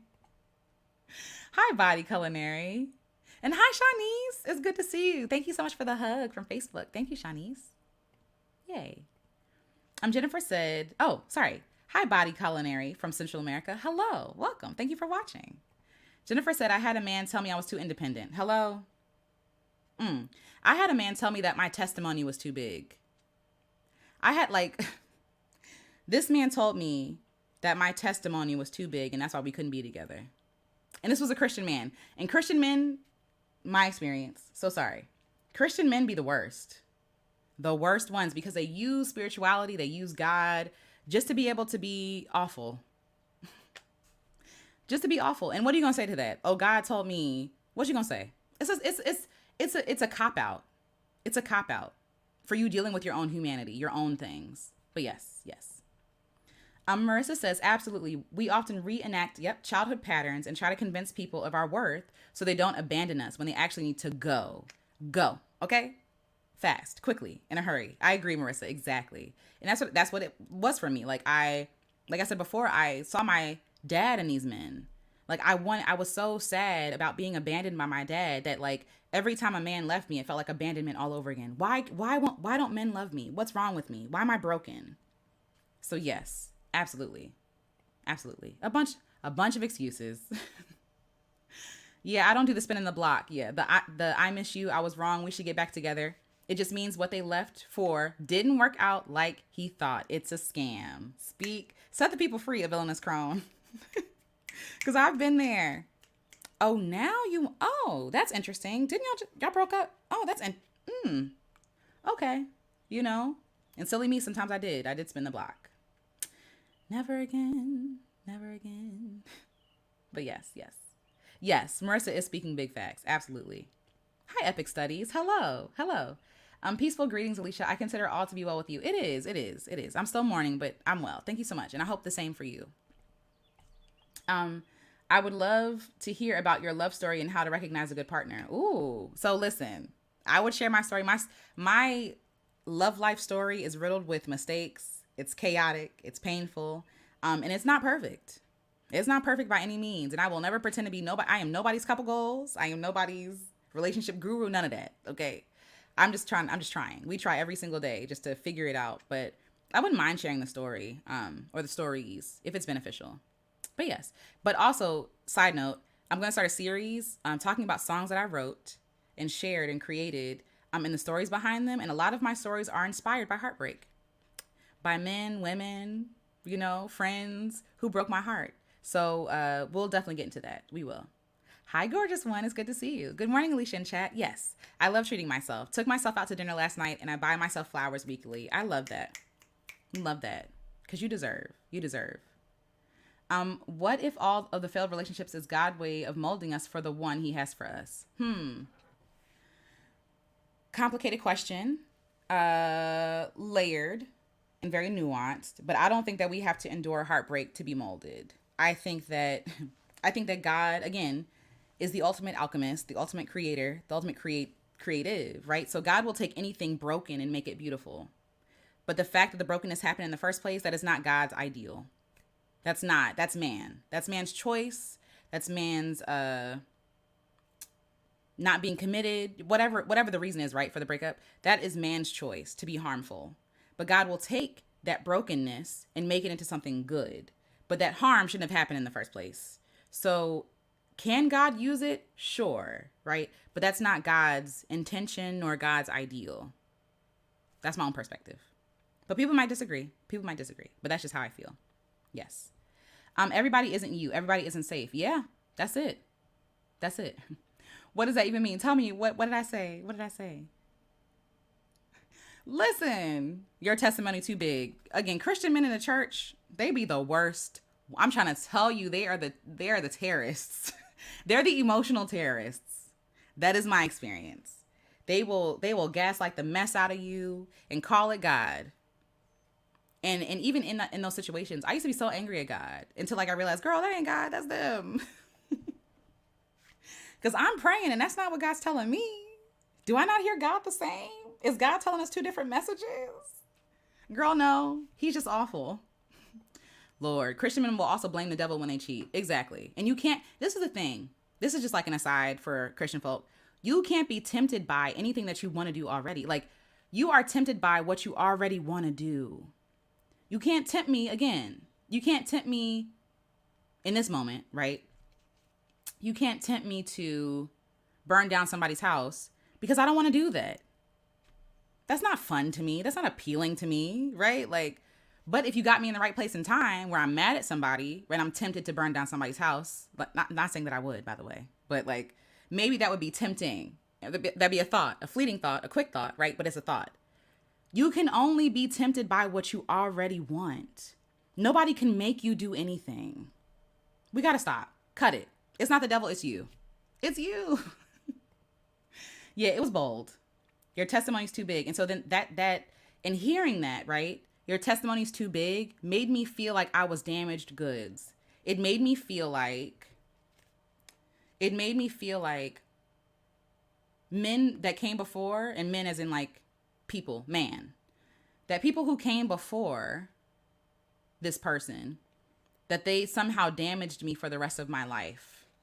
Stuff that I couldn't help or change. The abuse that I went through, the cheating, the neglect, the poverty, like all this stuff was somehow my fault and ruined me for the rest of my life. Like the power of our words. When he could have just said, I'm a cheater, I'm a liar, I'm a manipulator. Because that's all that he was doing. He was saying that and cheating on me. Like, you know what I'm saying? Doing all this work, telling people that I was stalking this person. Like, it was crazy. I look back at that and I'm just like, yo, what the heck? Bro, you are not that important to stalk, honey. You're not. Also, I was poor. I don't have gas money for that. Are you are you out of your mind? And yes, but you're doing all this just to be an awful person. Just say that I'm an awful person. But because you don't want to be seen as an awful person, you will lie and manipulate someone's reality. And that held me back for so long. I was so depressed. Oh my gosh. I cried so many tears. I put myself in so many situations that were harmful because of this person and them saying that to me. I was so mad at God. Like, why would you let me go through all this stuff only for people to tell me that my testimony is too big? And I know now that that's not true, right? But back then I couldn't see it because I was in love. I was in love. And this person that said that they loved me, right? And they could see a future with me and all this other stuff is now telling me that I'm too much. I'm too much, but also not enough to stay around for. That in between, you know? So yes, yes. Oop. Oh no, I didn't mean to highlight this, but that's funny. I didn't catch the end until I read it. Kim S, that's funny. That's funny. Nobody shame here. Nobody shame here, but that was funny. I didn't catch it till the end. Let's see. I found out after 16 years he never wanted to marry me. I am so sorry. It was all for comfort and convenience. Yeah. I blame myself for staying that long and believing the lies. I take my accountability. Yeah, but no. I mean, accountability for what? For someone harming you? And pulling the wool over your eyes for 16 years? No. That's not yours to own. Sure, there might be lessons that we can learn, right? Things that we won't do in the future. But there's nothing for you to be accountable for, unless there's other stuff that you don't want to share. That's different, right? That's different. But there's nothing for you to be accountable for someone hurting you. That's not yours to own. Your accountability is you healing and loving yourself. That's it. You know what I'm saying? So yes, yes. Gorgeous one. Yes, I met a Christian guy saying he keeps the Bible on him in his backseat and asking me where my church home, telling me he had chicken legs for dinner and wish it was, see, you see what I'm saying? It's giving predator. It's giving foe. It is. It's giving predator, foe. It's giving all of that. Giving all of that. Giving all of that. JB says that last statement sounded like the intro to a book. Yes, yes. Hi, Albert. Yes. Hi, Albert. Shadell says, good morning. Good morning. I'm happy that you're here. Hi, The Dark Nate. Good morning. Good morning. You intended to harm me, but God intended it for good to accomplish what is now being done, the saving of many lives. Genesis 50 and 20. Exactly. Exactly. It's all good. It's all good. I'm happy that you're here. Oh, The Dark Nate, thank you. Thank you so much. That's generous of you. Thank you. I appreciate that. I appreciate that. Sumerian says they are. I'm not Christian, and the way they will try to use God to manipulate is so crazy to me. It is. It is. I'm just like, y'all not scared? This God that y'all say y'all serve, y'all not scared of using God to be awful? Because I'm scared. I'd be scared. First, I'm not doing it. But I'd be scared. There's like no fear, no shame, no nothing. Which means that you really don't honor God. That's a whole other conversation. You don't honor God because you don't even honor God's people. As a Christian, as a believer, if you're treating people horribly, you're not a Christian. You're not a believer. I don't believe you. I don't believe you love God because we are reflecting God. And you're spitting in God's face every time you treat someone awful. That's another conversation. But yes. Those Southern preachers are a trip. Listen. Hey, baby. Hey, beautiful people, please show your support by hitting the like button if you're enjoying the stream. Yes, please. If you like it, please like it. I appreciate it. It really helps. Thank you so much. Thank you, baby. Yes, very much you. Leave the devil out of it. Hello? Hello? Alicia is not a Christian man. Yeah, no, I'm not. Wait, who said that? I'm not Albert, but yes. Oh, yes, please clarify. Please. Let's see. Okay. Let me read the rest of my notes and we'll get back to the to the chat because y'all saying good stuff. Okay, number 8. When you're in a healthier place, the question to ask instead of why or what could I have done differently is what can I learn from the situation? What can I learn from the situation? Excuse me. From a lot of the lesson that I learned is not to not give love, is to not be a friend. Excuse me. Is to not be vulnerable, right? The lesson that I learned was to have better boundaries, to not allow people in sacred spaces. My time, my energy, my presence is sacred. You know what I mean? When we walk around with that belief, like I am sacred, what we entertain changes. What we think about ourselves and other people even changes. I am sacred, even if I don't feel it all the time, even if sometimes I don't even believe it. The truth of the matter is I am sacred, right? And so because I am sacred and precious, because I'm sacred and precious and loved, right? I deserve protection, even me protecting myself. So if I'm around people who don't feel safe, I will not bare my soul to these people. Not in the way that they can use it to harm me, right? I'm sharing stuff that I'm not ashamed of. The stuff that I'm sharing here, I have worked through or I'm working through, right? And so I own it. And so nobody can really shame me for it because I'm owning it. But the stuff that like the things deep in my heart, those are reserved for sacred people in sacred space, people that I know that are safe. And it's not necessarily about like closeness. It's really about like, are you trustworthy? And even if you violate that trust, it's still not on me, right? It's you. But I know now not to deal with you because I know what kind of time you on. You know what I mean? So that like, and that's why I said earlier about like the accountability. It's like, I'm not accountable for the harm that people did to me, but I will take the lessons that I learned from those situations and apply them in the future, you know, hopefully. But yes. So when you're in a healthy place, the question to ask is, what can I learn from this? This is not victim blaming. There is something that we can learn from everything. Every heartbreak, I have learned something new, even something new about myself. Every heartbreak. For example, I'm learning boundaries, what I like, what I don't like. It don't even have to be that serious. It could be like, oh, I don't want to be in a relationship with a person like that. I don't like that. No thanks, right? What I do like, I love getting these things. I love experiencing this. I love deep conversations, right? I love walking around the city and, you know, just talking about life under the stars. That's romantic to me, you know? So you also learn where your pain is coming from, right? So like I talked about earlier, the men who left me before, sometimes it wasn't even about them. It was like, dang, there goes another man that left me. Going all the way back to square one, right? My father. Oh, this is why I feel that way. I have abandonment issues. I don't like to be abandoned. I have to work through that, right? So to ask yourself, what can I learn? And this is not an opportunity, like I said, to blame yourself for anything. It's to say, what have I learned from this? And how can I apply this in the future? All right, number 9, leave room for the good stuff and be careful. What do I mean by that? Even when relationships end, it's okay to celebrate the good because every relationship is not always bad, right? There are good times. And so when we're mourning, we're also mourning the good stuff that we're going to miss out on, the good conversations, the laugh, right? But sometimes those good things don't outweigh the bad. Those good things are not a reason to stay. And that's why I said to say be careful, because when we look back on situations, nostalgic is something, right? Nostalgia will have us looking back on things that were awful like they were amazing.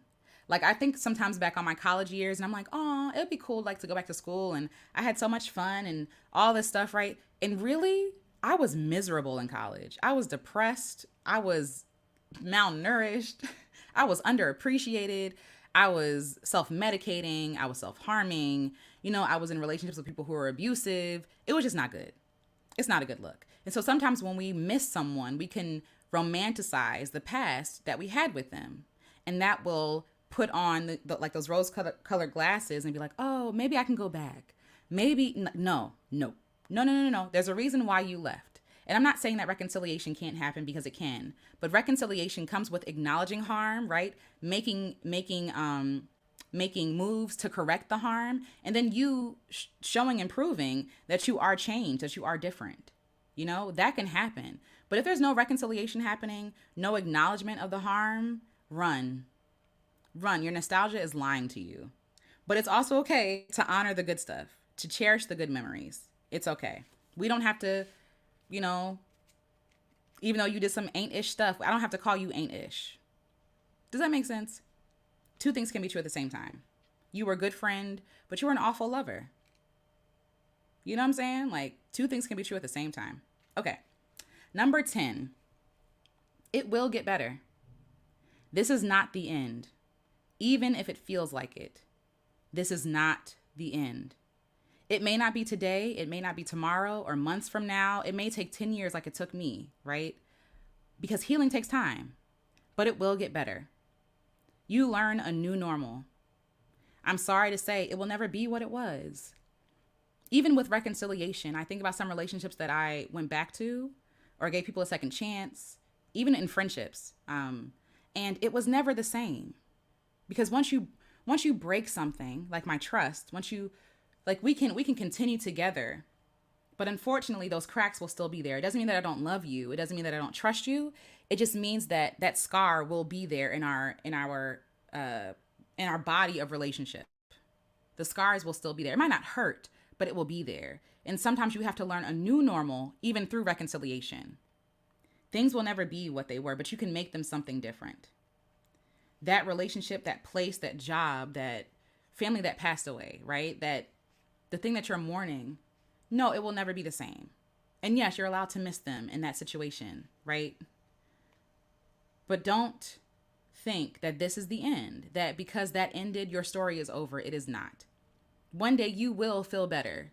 That pain might linger, right? You might touch on it sometimes and it still might sting a little bit, but it'll sting less and less, right? Or it'll sting differently. Or you find a new way to maneuver through that pain. I think about my friends who have lost parents. And you can never just like get over losing a parent. Like, you know this person your whole life. You lived inside of this person, right? Growing and coming into this world through this person. That person is all you know. And so to say that, oh, one day you'll get over it would be cruel. And that's a lie. I don't think they ever get over that. And even with myself, though my dad has not died, right? We don't communicate. And I am mourning that relationship. And I don't think, and for a long time I was so mad at myself and people were mad at me because I'm like, they'd be like, why are you so upset about that? Get over that. How do you get over your parent not being there, one, but also your parent choosing not to be there? I think what I am learning now is that I am finding a new normal, a new way to be. I don't think it'll ever be the same, right? I'll never be that Alicia, but I will find a new way to get along. And though that pain will be there, it will linger. I will not allow the pain to stop me from being myself, from loving myself, and not even stop me from crying if I need to cry. I will cry, okay? I will cry about my dad not being there. And then once I gather my things, gather myself, I've poured out all my heart, I will get up and I will keep going. And if I need to sit down and cry again, I will. There is no timeline. There is no race. There is no end, right? We think that healing has an end. And I think that sometimes looking for that end can be frustrating because we're not able to be present with what is and see that you're actually healing all along. It just don't look like what you think it should look like. Healing takes time. You learn a new normal. It won't go back to what it was, but it will always go to something new. It will always be something new. This is not the end. This is not the end for you, even if it feels like it is.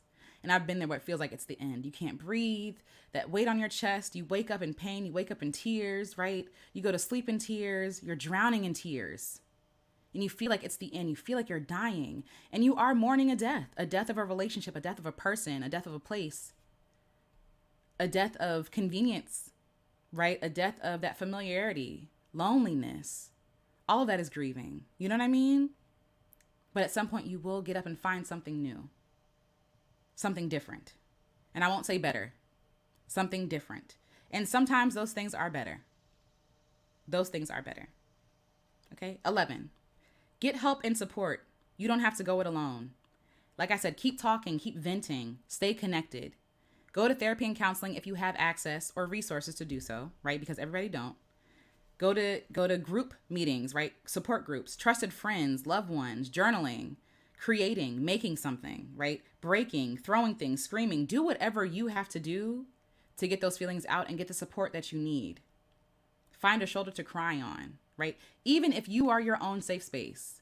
I be talking to myself. I be talking to God, walking in nature in the morning. I be walking in nature, praying, sometimes crying, just talking because I know that again, Audre Lorde, your silence will not save you. Your silence will make you sick, right? She said your silence will not save you, but I believe your silence will make you sick.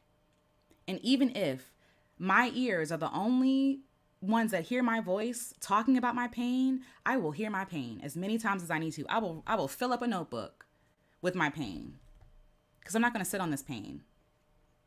And creating for me also has been very healing and helpful with healing from grief. It's amazing, again, like I talk about God, how God can take broken and painful and harmful things and make them beautiful. And so I have created music for my heartbreak. Again, I'm going to talk about that, like a series on the songs that I wrote, about friends I've broken up with, about lovers that broke my heart, about family members that I miss. Creating has been helpful in healing. And again, even creating things can look destructive, right? So when I talk about going to the rage room, I talk about like when I was angry and my husband took me there and I was breaking stuff and it felt amazing. Sometimes you have to demolish stuff to begin creating in the first place. Does that make sense? Like we talked about before, if the foundation is not sturdy, if it's faulty, we think that demolishing it is not progress. When demolishing it is progress because now you can build something better on that foundation. It's not destruction, it is creation. Okay. And people took glass and mirrors and TVs and all these different stuff that people see as trash and made it into something creative to help people actually create a space for them to vent their anger and frustration or rage or anxiety or whatever it is that they're experiencing. Sorrow. Do whatever you need to do. I don't care if your friends get tired of hearing it. Find somebody else to talk to. Like, and I'm saying this because I was in relationships with people who did not care about my pain. They only wanted me happy. They only wanted me like to benefit them. They wanted me creative and they wanted, me to support them and all their trauma and drama. But then like when it came to me, nobody wanted to hear anything. And so I felt like, oh, I need to sit on it. I need to be quiet. No, I needed safe for people and I needed a better way to process my pain. Not to keep going to people who traumatize me to help me. Number 12, take care of yourself. Heartbreak is stressful to the body, mind, and spirit. We talked about that. Heartbreak is not just something in our minds and our hearts.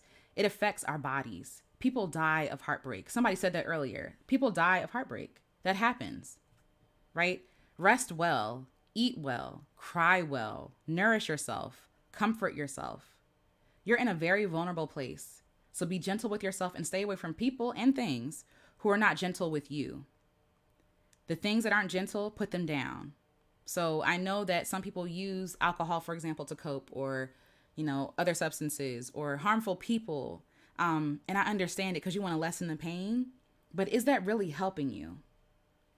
For the moment, for the moment, in this moment, I don't think there's anything wrong with wanting sometimes to take a breath. And so some people might have a drink to like, okay, let me breathe real quick, right? But what is a long-term solution, right? We don't want to keep going to something that is destroying us when we want to be healed. So don't go to things or people that aren't gentle with you because alcohol is not gentle, right? Harmful people is not gentle. Self-harm is not gentle.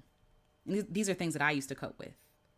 Just as you nurture yourself when you're sick, you need that same care. When you have the flu, you are not telling yourself, well, I don't know if you can, because when I have the flu, I feel like I'm dying. But when you get the flu or whenever you get sick, you're gentle with yourself. You don't have the energy. You don't have the capacity. You call out if you can, right? You call out if you can afford it. You lay in bed all day. You give yourself permission to be sick. When you're heartbroken, you are heart sick. You need time. You need time to heal. You need gentleness, softness. You need a nice cozy pillow, right? You need to cry. You need to do whatever you need to do to get healed. But you don't get healed by suppressing and pretending. You get healed by feeling and going through. So the question is, what is healing to you? Is it music, good food, a good cry, a deep hug, good friends, nature, creativity, sleep, time alone, forgiving yourself? Is it journaling? Is it prayer? Is it breaking something in a rage room? Whatever works for you and doesn't further harm yourself or other people, do that. Do that. And the one thing I wrote down is that I love you and you need to love you because you're worthy of your own love. So those are my notes on heartbreak, my little cards. But I do want to read to you some affirmations that I wrote down for those of you struggling with heartbreak. And maybe you can use them when you meditate or when you just need a moment to yourself of kindness to reflect on when you feel like you can't grasp anything, you can't breathe. I'm hoping this will be helpful. But let's see what y'all talking about. Talking about in the chat. Let's see. Alcohol, the truth serum. It doesn't change you, it reveals you. That part. Yes. And it's interesting. Some people, when they drink, they get angry. Some people get like sad. I know a few like angry drinkers. And I'm like, what's going on there? What's going on? Hi, Rachel B or Rachel Bay. Thank you for being light on the path for women of color. Be your first love. Yes, it's never too late. It's most high. The gift of God in you, then the world. Stir it up. Shine more. Peace to you all. Thank you, Rachel Bay or B. Thank you so much. Thank you. Tell me more. Takes two to what? Hello, Lady T. Hello. Hello. April says sometimes the answer is to show you that you deserve better. Yes, there's your why. Exactly. Exactly.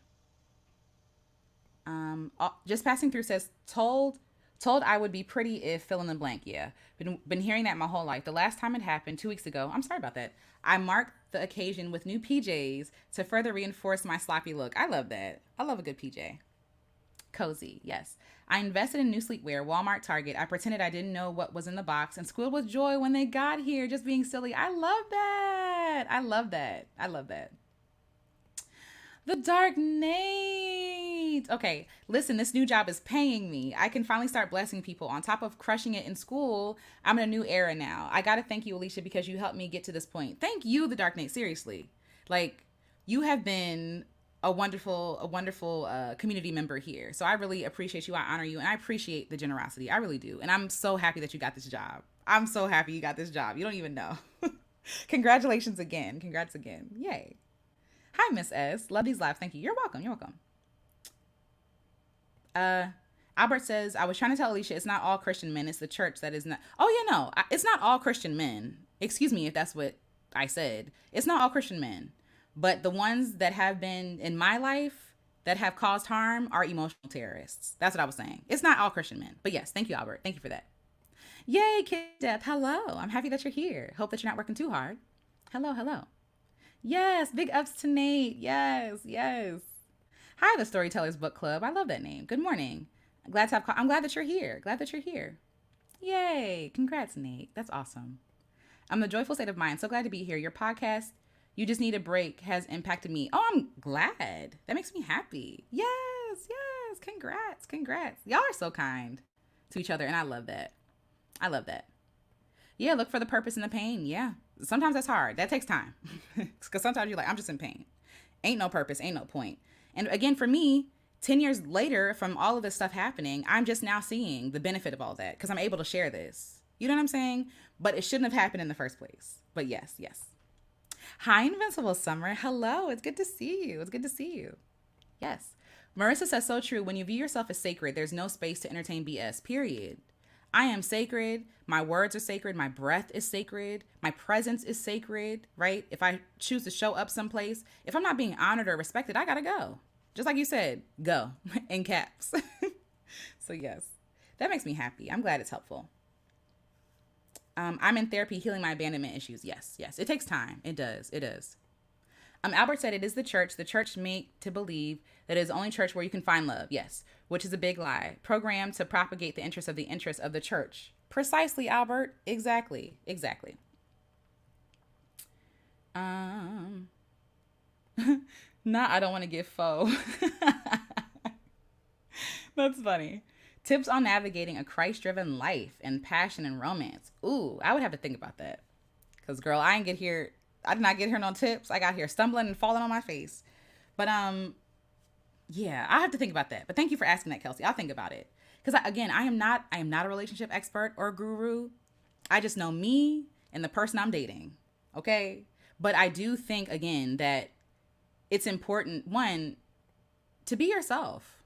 God made you who you are, right? And so that's literally half the battle. Like, we're born here, we're taught to be somebody else, and especially in the church, like, you can't do this, you can't wear this, you can't like this, you can't meet. They're stripping you of your whole entire like existence and being. And it's also some churches, because some churches aren't like that, but a lot of them are. Traditional churches, a lot of them are. It's like uniformity. It's like, conformity, conform to this vision and this idea of what it looks like. And that's not the case. We're all individuals. We all need different things. We all have different personalities, different requirements, and that's fine. You know what I mean? But I would say the one thing that I would offer is to be yourself. To be yourself. You like what you like. You don't like what you don't. Don't stay too long. because they tell you it's honorable to suffer, don't stay too long, you leave if it's awful. And I say that because sadly, in a lot of Christian spaces, a lot of people are like, it's honorable. God is honoring you for suffering and for staying and for being. No, no. God doesn't want you to suffer. God does not want you to suffer. It's not holy. It's not holy. So yes, but I have to think more about this question. But yes, thank you for asking, Kelsey. You're not giving foe. It's funny. It's funny. Yes, college was so traumatic. It was so traumatic. And they say, these are the best years of your life. I surely hope not, because it was awful. College was awful for me. Yes, acknowledge the harm. Exactly. Exactly. I literally fell in love with a particular lady in church. The pastor told me I have to believe just like the church. I left the church because of wired beliefs. Yeah, no. It's giving cult. I don't mean to laugh, but it is. It's giving cult. I don't like that. Aw. Thank you, Diamond. Thank you so much. I appreciate that too. Thank you. I'm learning that it's okay to want something different. So many people who go through childhood trauma, give up hope regarding love because they don't think they deserve healthy relationships. A lot of people don't, and that makes me so sad because you do deserve. You do. You do. Hi, Dee LaShawn. Hello. Or Day LaShawn Dee. I hope it's Dee. If not, correct me because I could be wrong. Thank you. I was adopted, and I'm starting to realize that I'm deeply affected by the separation from my birth mom. My abandonment wounds run deep. It's hard for me to attach. Yes, and that makes sense. That makes sense. Hi, Shaquille. Hello. Welcome. Your profile picture is cute. Oh, it's a cat listening to music. That's cute. It's hard because I feel like it won't go away, being scared of abandonment. I don't know that my fear of abandonment has gone away. I think I still do fear abandonment. I don't want to be abandoned, right? But I try my best because, again, people talk about vetting. You can't vet. Like, people are liars and actors, right? You just try your best to discern what to do, how to go about it, who to hang out with, who not to hang out with, right? But we're all just doing our best. And I think it's okay to be afraid of it, but I don't want you to be run by that fear, right? Because it is risky. People can abandon you, and that sucks. But you also deserve love, and first loving yourself, like not abandoning yourself, chasing after the feeling of not being abandoned by other people. Don't abandon yourself. Try not to be abandoned by other people. I hope that makes sense. But yes. Yes. Aw, y'all are kind. Thank you. Yes, you can make your broken pieces into a new mosaic. Exactly. Period. Excuse me. Period. Just passing through says your silence will make you sick. It will. I'm going to come down, y'all, because y'all saying a lot of beautiful things. Yay. Let's see. I used to get angry drunk, but I was suppressing a lot of myself because I was told as a kid I was too sensitive. Yep. So I keep so much in an unhealthy way. Now I'm unlearning that. Yes. I get that. I again, like I said, I'm in my angry stage. I guess, I don't know. I am angry about a lot of stuff, but I'm angry because I suppressed those feelings of hurt and pain before because there was no safe place to share that, And so when you push those feelings down, it turns into anger, right? And the anger can consume us. And so like when we're drinking, right? When you're drinking, you're like, what is the word? The inhibitions are removed. That mask you can put down, you know what I'm saying? For a second. And you're able to be yourself. And your true feelings sometimes do come out, So yes. Yay. Hi, MZ. Hello. Just got here. I'm happy that you're here. This message is so timely for me. That makes me happy. I'm happy that it's on time. Yay. Let's see. Y'all are so kind to each other. Yeah, shout out to the Dark Nate. Y'all are so supportive. Okay, so I'm gonna. Oh, thank you, Tea Time Beauty. Thank you so much. That's so sweet of you. Thank you. I appreciate you. And you listen. I really appreciate you. I think you're amazing.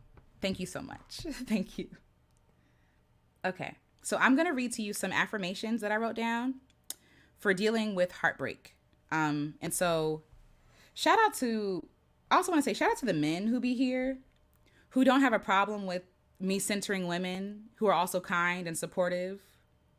You know what I mean? It's rare. And I really appreciate that. Thank you for being kind. Okay. So here are some affirmations that I wrote down and some meditations, just things to think about. But here we go. Number one, or this is the first one. I acknowledge the pain I feel and give myself the space and time I need to feel, mourn, fall apart, because I know this is how I heal. Yes. Thank you, Tea Time Beauty. Thank you. Yes, yes. So again, I acknowledge the pain I feel and give myself the space and time I need to feel, mourn, fall apart, because I know this is how I heal. The next one I wrote down is I am healing, even as I am mourning. I am healing now. I am healing, even as I am mourning. I am healing now. Let's actually take a breath. Let's breathe, because I need to breathe. So I'm gonna take a deep breath through the nose and breathe out through the mouth. So in through the nose.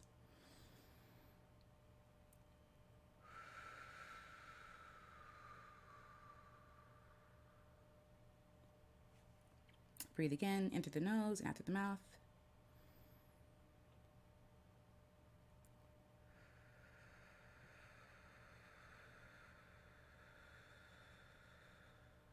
And one more time. In through the nose and out through the mouth.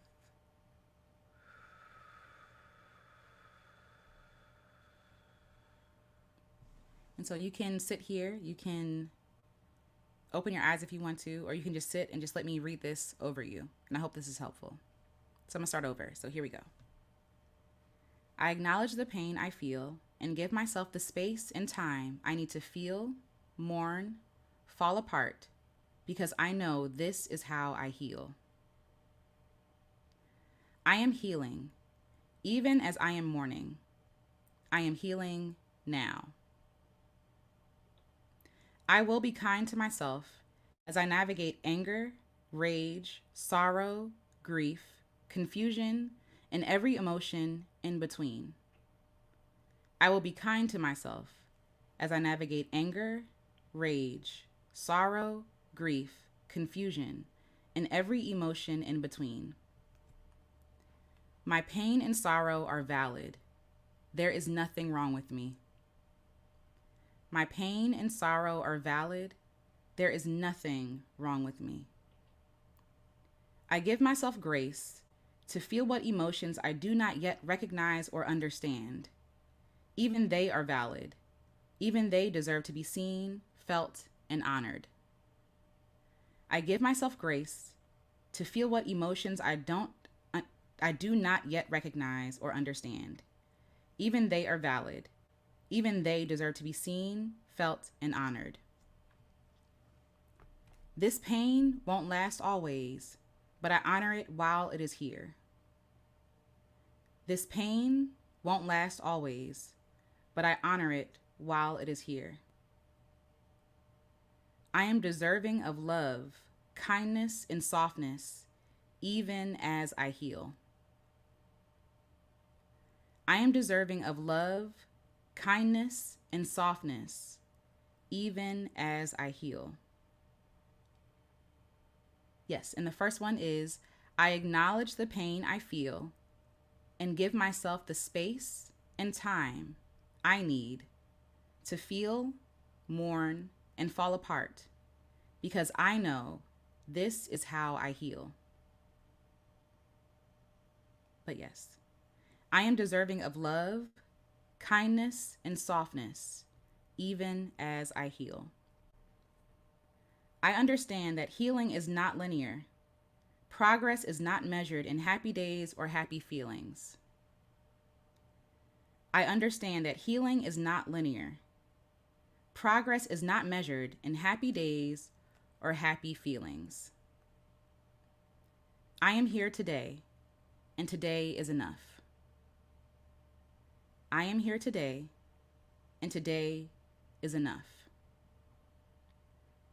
I am already enough, even as I heal. I am already enough, even as I heal. I am deserving of being seen, heard, and held, especially by myself. I am deserving of being seen, heard, and held, especially by myself, meaning I am deserving of being seen, heard, and held by myself, by my eyes, by my mind, my heart. There is no rush. Healing is not a race or competition. I see myself and I rest here. There is no rush. Healing is not a race or competition. I see myself and I rest here. I am a safe space for my soul to rest and heal completely. I am a safe place and space for my soul to rest and heal completely. And this is the last one that I want to share with you all that I really want you to walk away with. Though I am brokenhearted, I am not broken. I am whole even as I heal. Again, though I am brokenhearted, I am not broken. I am whole even as I heal. And the reason why I wanted to end on this one is because a lot of us think that because we are brokenhearted, that we are broken. When you're having a whole experience, brokenheartedness is a part of your whole experience. You are whole even as you heal. You're not broken. You're not damaged goods.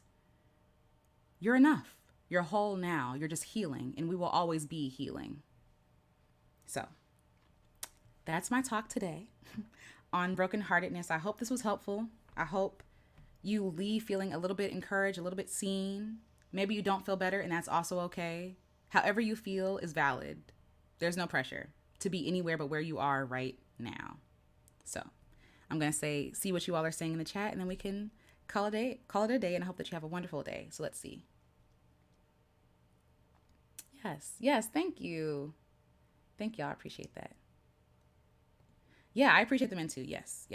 Who can hear and see a Black woman and see Black women platformed and centered and still support and still show up and still be kind and still offer and still engage. That's rare on these internet streets. So thank you. Thank you. Oh yes, the first one is, I acknowledge the pain I feel and give myself the space and time I need to feel, mourn, and fall apart because I know this is how I heal. And the thing is, I'm hoping these are inspirational affirmations, but you can tailor them however you need to tailor them, right? Say what you need to say to yourself. This is just what I needed to say to myself. I needed to remind myself that even though I am brokenhearted, I'm not broken. There's nothing wrong with me. My emotions, even my brokenheartedness, my sorrow, my anger, it's all acting and operating how it should. That's the whole point. It's operating how it should. I'm just experiencing a human emotion and a human condition. But I am whole. There's nothing broken or wrong about me, you know? Yes, exactly. There's nothing wrong with me, Mara. There's nothing wrong with you at all. At all. Latoya F says, thank you so much for this. I was considering closing myself off from love, but instead this discussion has opened to it instead. That's awesome. That's awesome. And I hope that you start, I'm getting all tongue-tied, but I hope that you start with opening yourself up to love for yourself. Start here. You know what I mean? Start here. Give all that love to yourself. And then from what you pour out, right? Then share that love with everyone else. But if you need to take time for yourself to close off, that's okay. To close off for a season or for a time to heal yourself, like a Band-Aid, right? But just don't put on armor. Don't become callous or hard. You know what I mean? Do what you got to do to protect yourself and heal yourself. Just like when you break a leg, you put on a cast, right? And it's hard to the touch, right? But eventually that cast comes off when it's stable enough, when it's healed enough. So just don't be so, I guess, such a recluse that you start to harden. That's all. But yeah, take time for yourself. You need that time to yourself. You need that time to pull away and tuck away. So yes. Oh, that makes me happy. I love that y'all love each other. That's awesome. That's awesome. Diamond Frost says, wisdom is needed in distributing your love. Absolutely. 1,000%. 1,000%. Oh, thank you, baby. Thank you. Hi, Sparkle. Yes, love yourselves. Yes. Gorgeous One says, these affirmations are soul nourishing and beautiful. That makes me happy. That makes me happy. And Tea Time Beauty, you're welcome. You're welcome. Thank you again. Thank you so much for your support and your kindness. You're always so beautiful and kind. Thank you. Thank you. Aw, God bless you as well. Shadell says, as someone who's been told by a man that I have a broken spirit and I'm not a person, that last affirmation was a word. Greatly appreciate you. You're welcome. You're welcome. Hi, KMC. Black men have hurt me so much. I have to take accountability for giving them so many chances. I hear you. I do hear you. But again, them hurting you had nothing to do with you. That's not your thing to be accountable for. You know what I mean? But I do hear you. I understand. But we can take something that we learn and apply it differently in the future. So yes, yes, I agree with that. Such lovely energy and company as I clean. Oh yay! Happy cleaning. Happy cleaning. Yay. Oh, you're welcome. Tails Woman Artist. You're welcome. You're welcome. Um, Kate. Hi, Kiana. I hope I'm saying that right. Please forgive me if I'm not and correct me. But thank you. I appreciate that. Sparkle says yes. Learn boundaries. People treat you how you allow. Yeah. I mean, yeah. Yeah. It's true. Invincible Summer. Thank you. Thank you. I appreciate that. Thank y'all so much. I will. What I will do is I will write more affirmations when I have more time, just to sit and think in silence for a while, because I do have more ideas for more affirmations, and I'll probably do a separate like video or session or meditation session, even if we do it in Patreon or whatever. I'll probably bring it here too, just to help you all along. Because again, even though these are my words, I want you to use your own words too. What do you need to hear, right? What do you need to hear from yourself? You know. So yes, yes. And I think that it would be beautiful if we all shared our own affirmations with each other, because that might be healing for all of us. So yes, yay. Oh, you're welcome. You're welcome. I have come to feel unsafe on the internet from gaslighting and toxic comments from men. Thank you for this healing. Thank you for this healing sharing. This has helped me keep my heart open. That makes me happy. That makes me happy. And I love you. Yay. Thank you for loving us. Appreciate that. Marissa says, I feel that taking accountability is the responsibility of the perpetrator, not the survivor. And that's how I feel. I agree. That's not for you to take accountability for. You can't make someone harm you. You know what I'm saying? Like literally, like that's not your responsibility. That's them. And like in this age of everybody talking about accountability, don't really know what it means. Like it's not, and I'm not talking about you, obviously. I'm talking about people online. Y'all know who I'm talking about. The people who shall not be named. Women need to take accountability. We have by leaving, by choosing ourselves, loving each other, right? But also that harm was not yours to take accountability for. You know? So yes. Hi, Mr. Axion. I feel like I'm saying this wrong. Thanks so much for this whole entire talk. Honestly, I went through a breakup 2 years ago and still go through the effects every day, but thank you. You're welcome. And that's okay. It's going to take time. It's going to take time. I know it's probably none of my business, but sometimes I feel like I want reconciliation from them. Yeah, same. But I'm pretty sure I'm not going to get the closure I want. And I have to accept that. Yeah. And nothing's wrong with wanting reconciliation, because honestly, that's how it's supposed to be. But sometimes it's not healthy for us to reconcile with everybody. And sometimes reconciliation can just be found here. Acknowledgement here first. You know what? I do miss this person. I do love them, but I wish them the best and I have to keep going because they're not safe, you know? So yes, yes. And it's hard to accept. I'm with you 1,000%. It's hard. I feel like I have had a broken heart since childhood. Same. And I see you. That was the shift I needed. You are a true example of what you share. I appreciate that. Love always. Much love to you, and thank you for the flowers. That's very sweet. I love flowers. Hi, Curious One. You're welcome. You're welcome. Yes. Yes. Like Voldemort. Yes. Yes. Hi, True Mystique. Oh, I'm sorry you just got here, but we're wrapping up. But I'm happy that you came. But for those of you who are maybe watching the replay or just joining us, know that you are loved. Know that you are enough. Know that that pain does not belong to you.